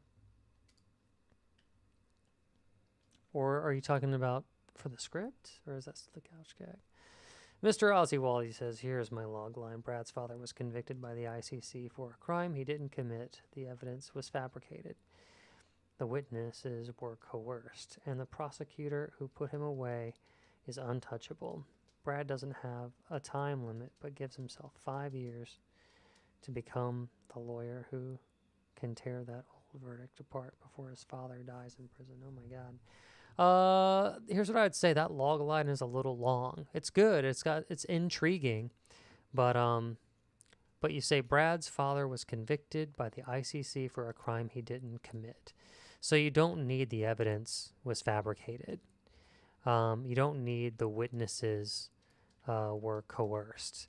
We know that because he didn't commit the crime. Now, if you want to say he's framed for a crime he didn't commit, then it also infers the evidence was fabricated and the witnesses were coerced. And the prosecutor who put him away is untouchable. I would fold that into your, because remember, try and make your log line one sentence. So that's the obstacle, is you have two obstacles here. You have a prosecutor, and Brad has to become a lawyer. And I will say something for 5 years.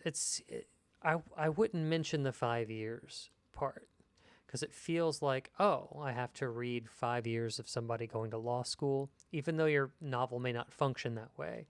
You only have like one chance to really hook a potential reader for your novel. So I would just say, when you say doesn't have a time limit, you don't have any stakes. Brad can kind of do it whenever he wants. Isn't as compelling as Brad only has 24 hours. Brad only has 1 year before the death penalty is issued to his father. Brad only, you know what I mean? Like you have to create a ticking clock. And I would say that saying Brad doesn't have a time limit in your log line might turn some people away from it. But you have this before his father dies in prison, which is great. I would almost just kind of cut everything else and say before his father dies in prison. The reader doesn't need to know how many years. You know what I mean? I don't know. Let me look. Drowning Devil is the chalkboard gag related to the episode in The Simpsons. Not always, but frequently, yes. While many chalkboard gags are just standalone jokes, a large number are directly related to the plot of that specific episode. In the Regina monologues, Bart writes, "I did not win a Nobel Peace Prize," a reference to Lisa's adventure. In the episode following the Simpsons movie, he writes, "I will not wait 20 years to make another movie." Thematic teasers. Sometimes the writing acts as a clue to the episode's plot, like writing, "I do not have a license to drive," right before a driving heavy storyline. During the COVID-19 pandemic, the show shifted to a gag that simply said "school online." Okay, perfect. So that's kind of cool. It gives us a little sense of direction, points us in a direction. Hey, Stairway to Heaven 4. Thank you. I appreciate it. It's it does the job. I'm happy with it. I'm very happy with it. How are you? What are you up to? We're just over here writing, so feel free to follow along if you want to.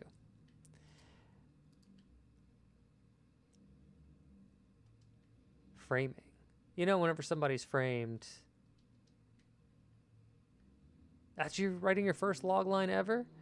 Y'all, can we take a moment and help Mr. Ozzy Waldy out with what a log line has? I'm gonna do it. I don't know why I asked permission, but it's always a good refresher. We do this a lot. Mr. Ozzy Waldy, you can actually go check out some videos that I have on the YouTube channel about creating a log line.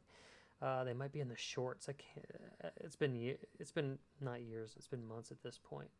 But log line. Let's see. Bold.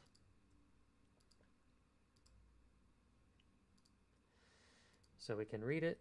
Log lines always have a flawed protagonist. If you remember it, say it with me.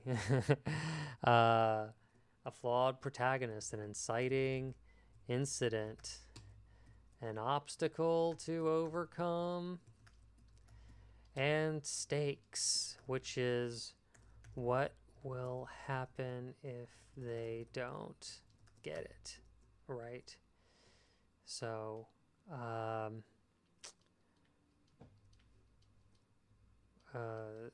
let's see. Yours would be. Oh, and you know, we actually, I was gonna like, what log line can I use? Like, well, we wrote one. We said like an anarchistic Bart, but we changed it. Invents an anarchistic AI. We already kind of know Bart's flaw, by the way, which is that he's a prankster. And the inciting incident is that he becomes a multimillionaire. And the obstacle that he has to fight against is the data center that powers his wealth. And he has to destroy it before it destroys Springfield, the stakes. So what you have here is somebody who isn't a lawyer. And this is, we're going to just rough it out here. But you have somebody who isn't a lawyer yet. Someone studying to become a lawyer. What happened? It doesn't always have to happen in this order, but it needs to contain all these elements. After his dad is framed by the ICC, Ben, let's call him, I forget what his name was. You know what it is. A law student must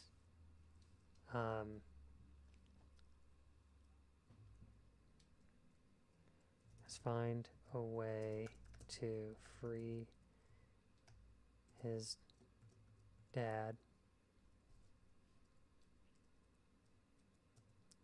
which is the general obstacle. It could be the prosecutor that he has to go up against. Must go up.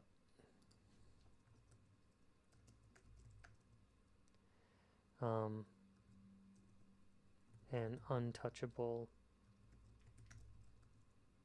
prosecutor to and win in order to free his dad before he is put to death.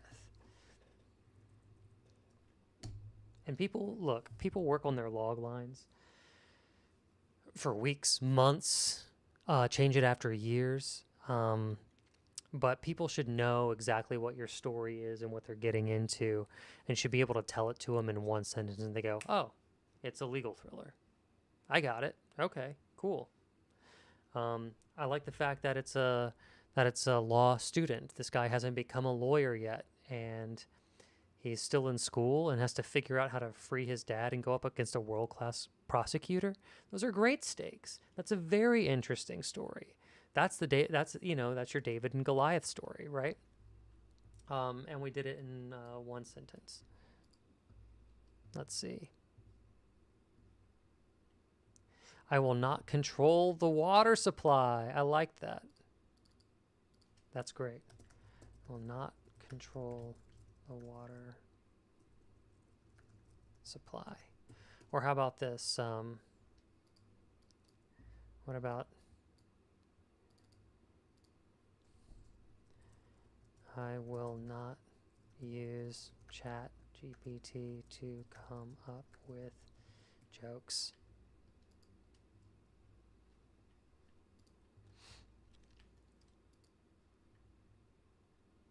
Let's see. There we go. Do we see it there, Mr. Alziwaldi?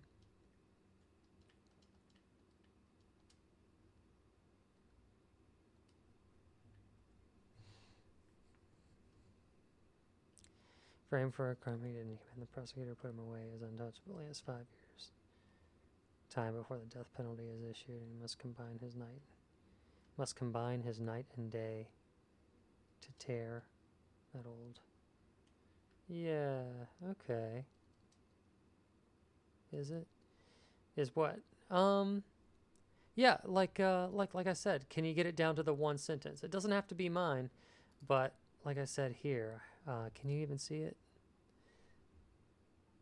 Let me move it over a little bit.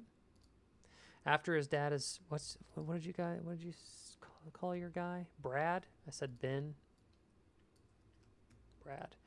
After his dad is framed by the ICC, is that what it? Convicted by the. I think you could say framed and convicted if it's that important. I think framed says everything you need to do, though. I think convicted is a little redundant with the rest of the log line. After his dad is framed by the ICC, Brad, a law student, must go up against an untouchable. I could even say like a struggling. I don't know if he is or not.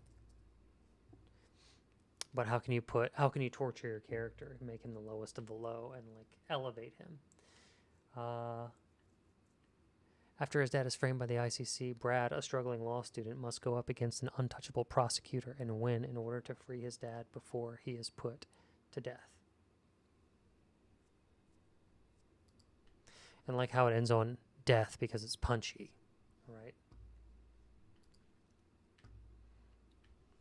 Scrolls says, I'm just wondering if ICC is necessary. I feel like we can find that out once we are already hooked and read the story. To me, log lines are the hook to peak interest. A deadly sorcerer on the run from a high entity. He just complete the ordeal or die trying. He must complete. Oh, yeah. Got it. Thanks for clearing that up. And yeah, you're right. Scrolls, maybe we don't even need the ICC. After his dad is framed, Brad, a struggling law student, must go up against an untouchable prosecutor and win in order to free his dad before he is put to death. It sounds like a fun story. I would be interested in seeing it. And Alziwaldi, if you want to take this, go ahead. I put it in the chat so you can copy and paste it and make it your own. I'm going to delete it off of this. But you can always come back to these videos and reference all the logline stuff. Okay? There you go. We did a little work for you. You're welcome.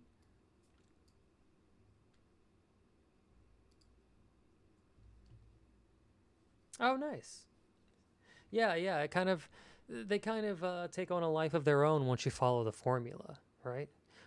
But I gotta say, the formula is very, very effective. And you can play around with different ways that you want to say it, right? You can always say, before his dad is put to death, a struggling law student must go up against the world's best prosecutor, whatever it is, and mix stuff around. The only thing standing in his way of freeing his dad from the death penalty is the world's blah, blah, blah, blah, blah. All different variations of the same thing. Okay. Cool. Let me see. Anybody else have any little joke pitches, couch gag pitches? I will not harm the one-eyed fish, says Mookie. Will not harm the one-eyed fish. I love it. I also love the reference to the one-eyed fish.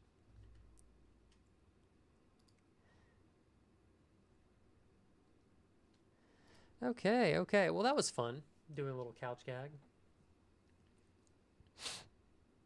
So I think clearly understandable things that don't require research help sell the idea because the person reading the log line can focus only on... Yeah, people might be like, well, what's the ICC again? And if you have to go, if you have to turn your attention away from the idea itself to be like, hey, babe, what's the ICC? Or go and like Google, what is the ICC? It's possible, you know, that you've lost somebody, especially if they pick up their phone to do it and they have a notification on Instagram. They forgot why they even picked up their phone in the first place, you know? Good point. Scrolls. Okay.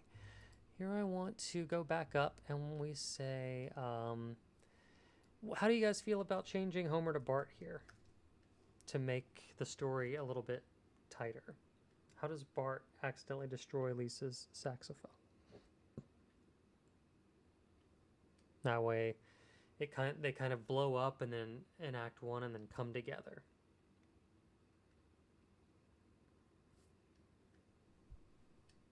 Story is very Bart focused. It's correct. Yes, it is. Yes, it is. And that's fine. Characters always kind of like get their own sometimes, you know? Sometimes we have Marge-centric episodes. Sometimes we have Lisa ones. This one just happens to be Bart and Lisa.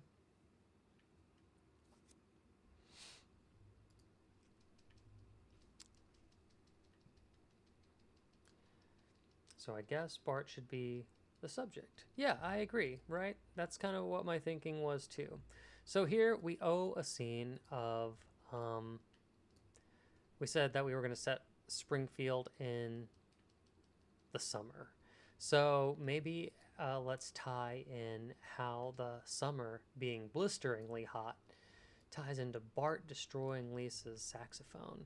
Does he melt it because he left it out in the sun? Did he use Lisa's saxophone to, I don't know, did he blow it up with some fireworks? Is it July? 4th of July kind of a situation? Did he use a giant magnifying glass to melt a saxophone? Is he trying to like melt it down into like a gold bar or something?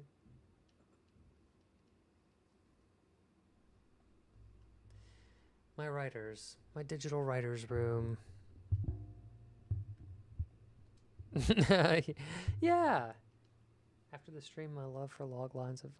Yeah, good. Congratulations, Mr. Oswaldy. It's nice, right? It's nice being able to see the structure and being able to apply it to everything. You'll never be the same. And people start asking you, how do you get so good at log lines? And you'll tell them, go check out Derek's stream.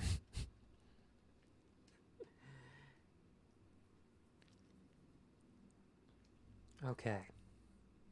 And guys, remember, this is animation. We can think cartoonishly big.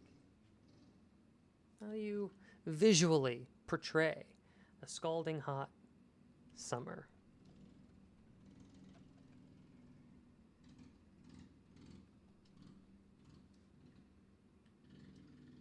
It was this guy, Derek.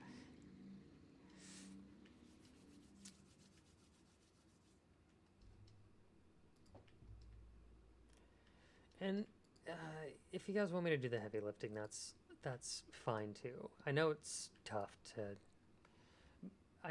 just to come up with ideas on the spot, but what I like to do is one, like either improv a scene, or two,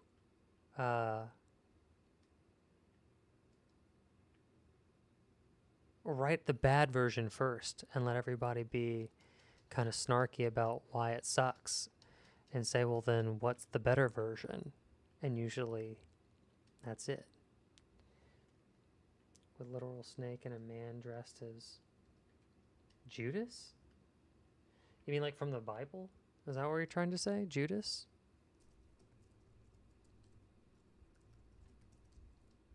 Like that? Eggs being poached in an outdoor fountain. Yes.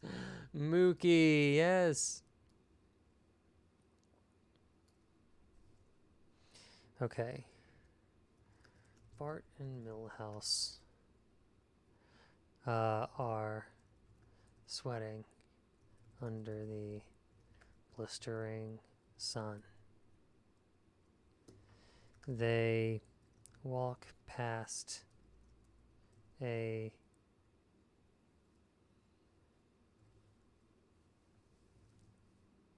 so this isn't just Springfield, it's Springfield Town Square. They walk past a farmer. No, not a farmer. What's the guy who's the hillbilly? Who's the hillbilly in The Simpsons? You don't have to create cliched characters because they've already been used and turned into real characters. Cletus Spuckler.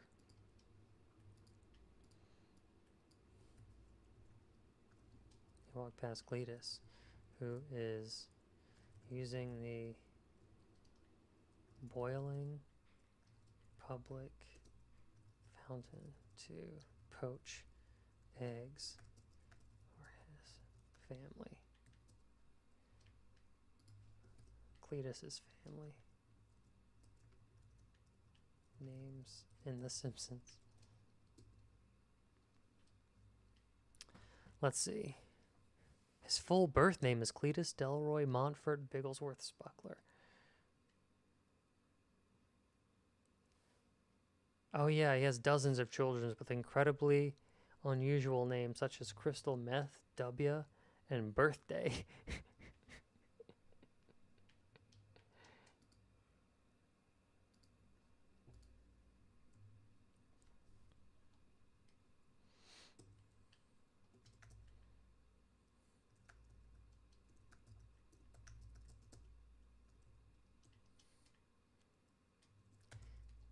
His kids.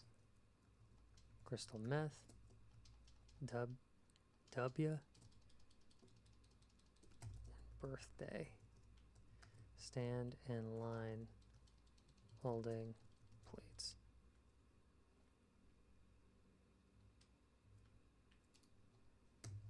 It's part of the same bit.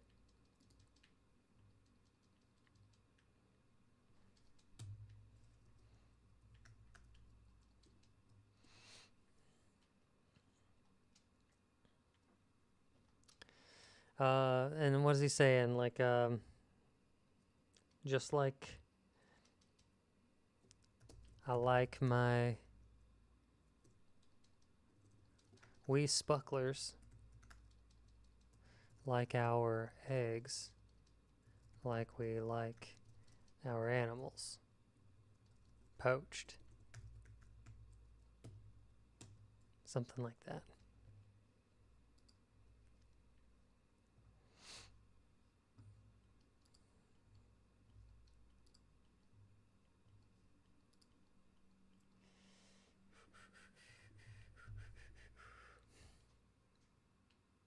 Stop surfing on that fountain. Let's see. A random fully clothed sweating skeleton. Wait. A random fully clothed sweating skeleton walking around with a full head of hair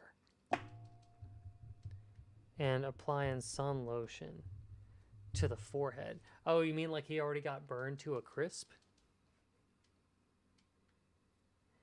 Like it's like the guy is already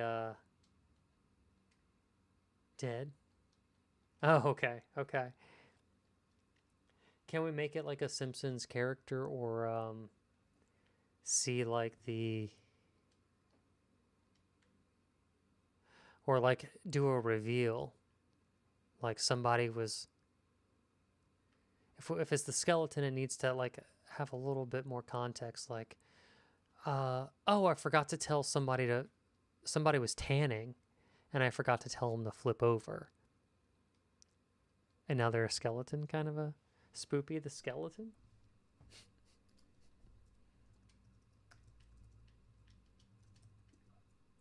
It was Spoopy the skeleton. Spooky and Goofy.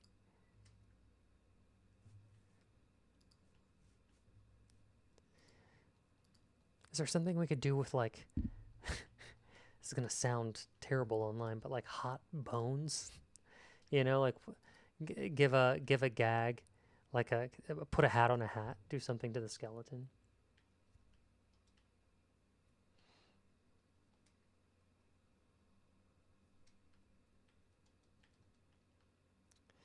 Is the premise longer than the log line? What do you mean? As my premise is like 2 lines. Oh, I think the log line is you're just no longer saying your premise. You're just the log line is the premise. It's the heightened version of your premise. You might be thinking of the synopsis, which is somebody going, "Okay, you hooked me with your log line, but what really happens in the story? I don't want to read the whole thing. Just tell me what happens." You kind of have to explain all the key points in Act 1, Act 2, Act 3, and how the relationship unfurls and why we're invested in these relationships and these characters. That's a synopsis. I think that might be what you're thinking of.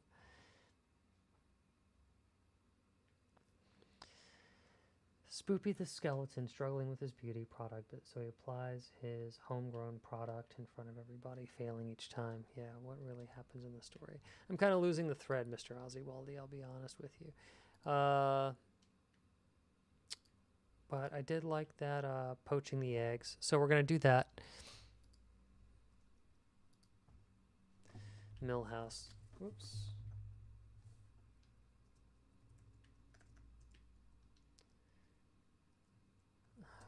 Bart. It's too hot. Let's go inside.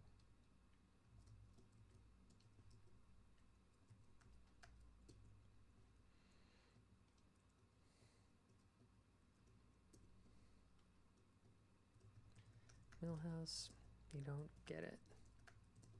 Today is the perfect day for pranking. It's too hot for anyone to chase after us.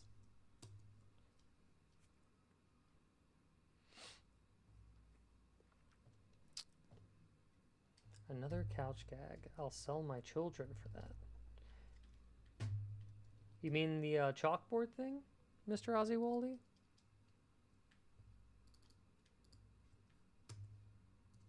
Because that is a line, not really a gag.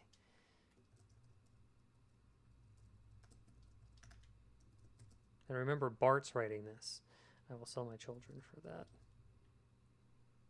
You know what I mean? So Bart's like a 10-year-old boy in elementary school. So this might be a little weird, but I'll put it up there. Hold on, let me cook. Okay. Got it. We're allowing Mr. Ozzy to cook while we continue to write. Let's see. What do they do? El Barto, we're going to move some of this up.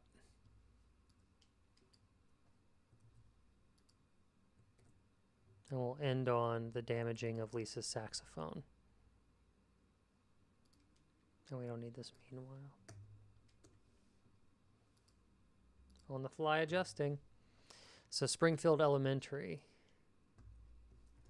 Bart. Now dressed as El Barto.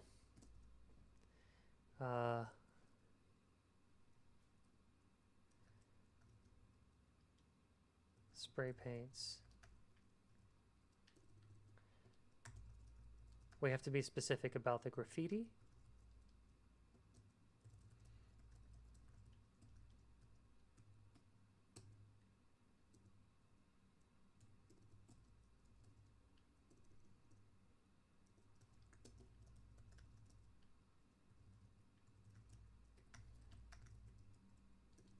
Millhouse chuckles behind some bushes.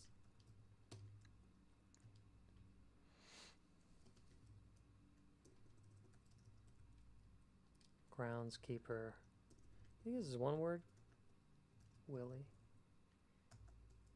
And I wonder if it's Willie. Chases after El Barto. At his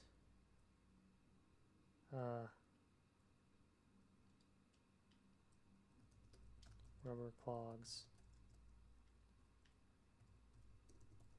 melt into the sidewalk, slowing him down.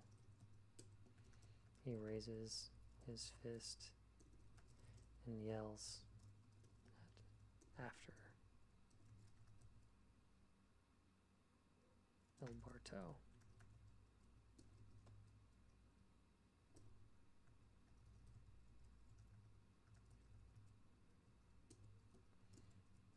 I'll get ye.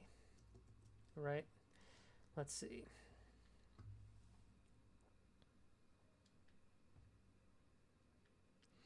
Bart is not married. Bart is a 10-year-old boy. So think about like a 10-year-old boy in an elementary school writing on a chalkboard.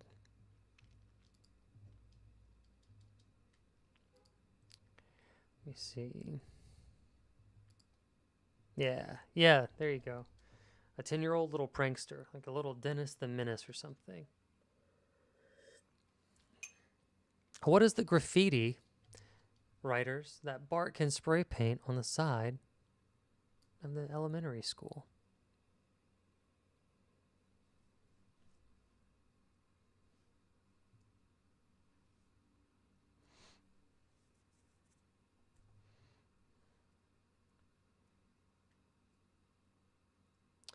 Skinner in a tutu?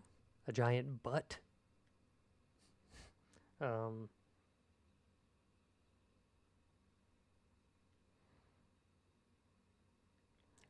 spray paint.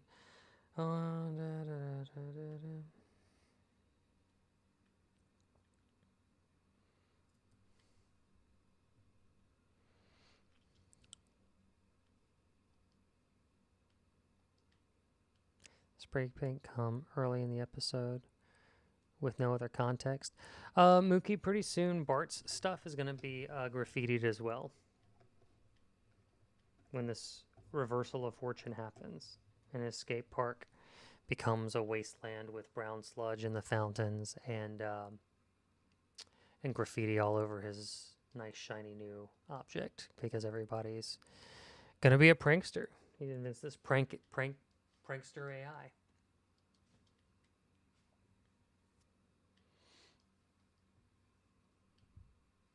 Could be as simple as like Skinner is a loser, and whenever it happens to Bart's skate park, it could be El Barto is a loser. The Clanker land in production. Mr. Ozzy are you okay?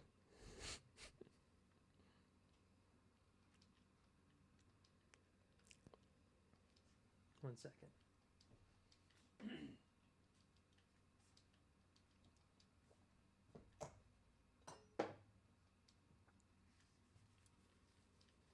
Skinner is no winner.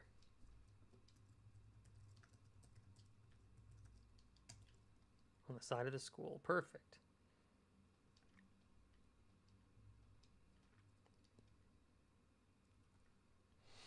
And the term of AI robots is clankers. Is it? I had no idea. I'd never heard of that before. I would just say at this point, if you wait, so if are you suggesting this as the chalkboard gag, or what he's spray painting? Because at this point, Bart has no idea about the AI yet. He's about to discover it.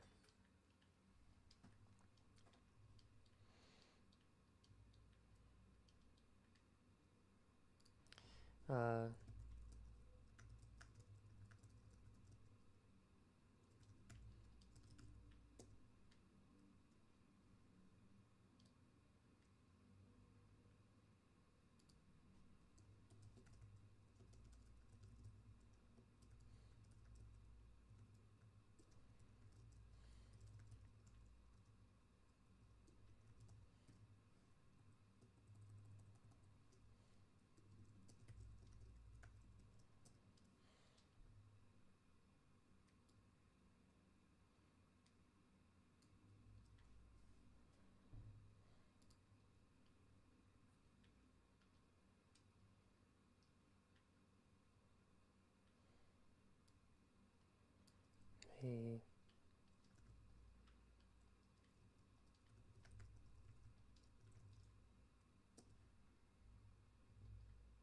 melt into it.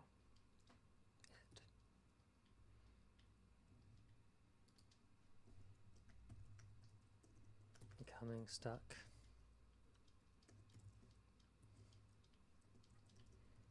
Well, he raises his fist and yells, "I'll get ye."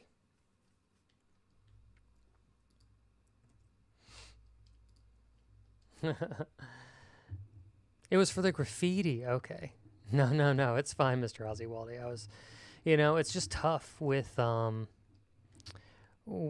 we move through the script, and then I know there's like a delay on the chat, and making sure I understand what idea you're having, what your idea you're referencing. I have a tough time keeping up as well. I thought the last thing we were talking about was the chalkboard gag. But I gotcha. Skinner is no winner is cool. Now we can have like Bart is no winner, or something that rhymes with Bart, like this. The tables will have turned on him. So we have the poached eggs in the fountain. We have Skinner is no winner. We have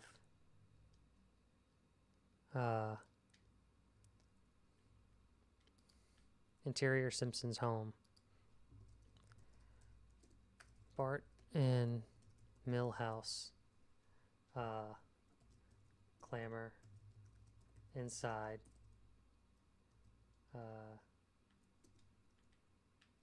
Adrenaline pumping.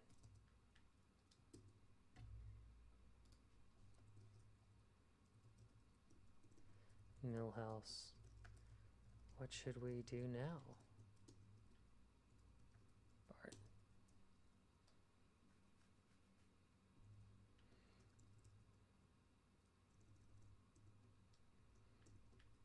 Bart. Bart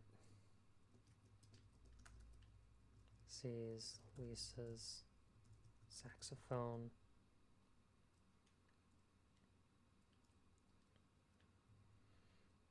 Laying against the wall.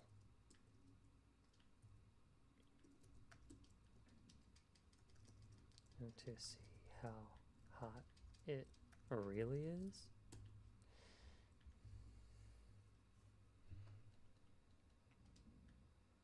I must say this stream, best stream ever. I've learned to write a log line and the expound on the log line. I'm excited to sell my story, even though you're writing it for fun. Yeah. I mean, who doesn't want to make money doing something that they love? 100%. That's the dream. That is the dream.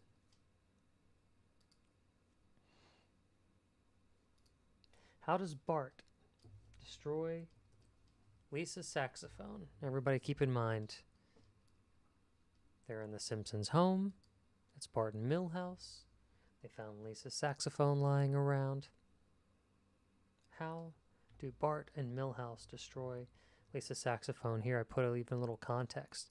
Like, even more specific, how do they melt it? It's so hot outside, right? It's summer. The worst time for a data center to suck up electricity.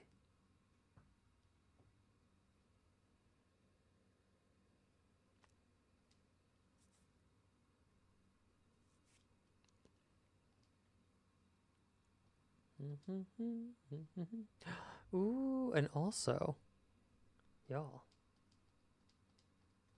I'm gonna go ahead and end this vertical live stream, save some battery on the old phone.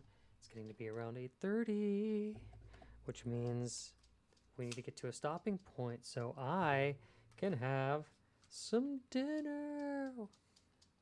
So excited about dinner. I've really been waiting for it for quite some time. It's due to Bart. Yeah, we kind of just I pulled an audible on us, Mookie. I just thought it would be more meaningful if Bart's character ended up righting his own wrong. Right? This is such a Bart and Lisa centric episode that it seemed a little I don't know, out of left field that Homer did it. Not as tight. There's a stronger choice there. It's a stronger choice. Mr. Ozzy Waldy says, with that, I must depart. 45 minutes till the golden hours. 2 hours right after you wake up. Mind detox. Okay, well, good. Excellent. Enjoy, Mr. Ozzy Waldy. I'm glad you enjoyed the stream. And, you know, I'll see you next Tuesday. Unless, of course, I'm moving on that day. No, it's a Sunday. We'll figure it out. I'll post in the Discord too. If anything changes and I'm not able to do, and if I'm not able to do the stream for some reason. But bye. Have a great night.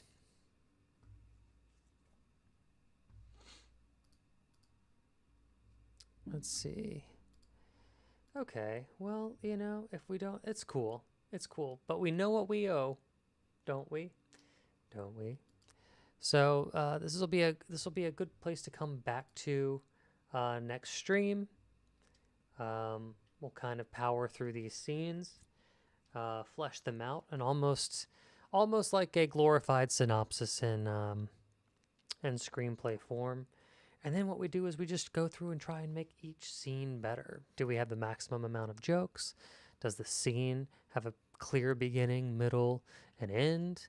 Does it end on a positive and change to a negative, or vice versa? Are we following the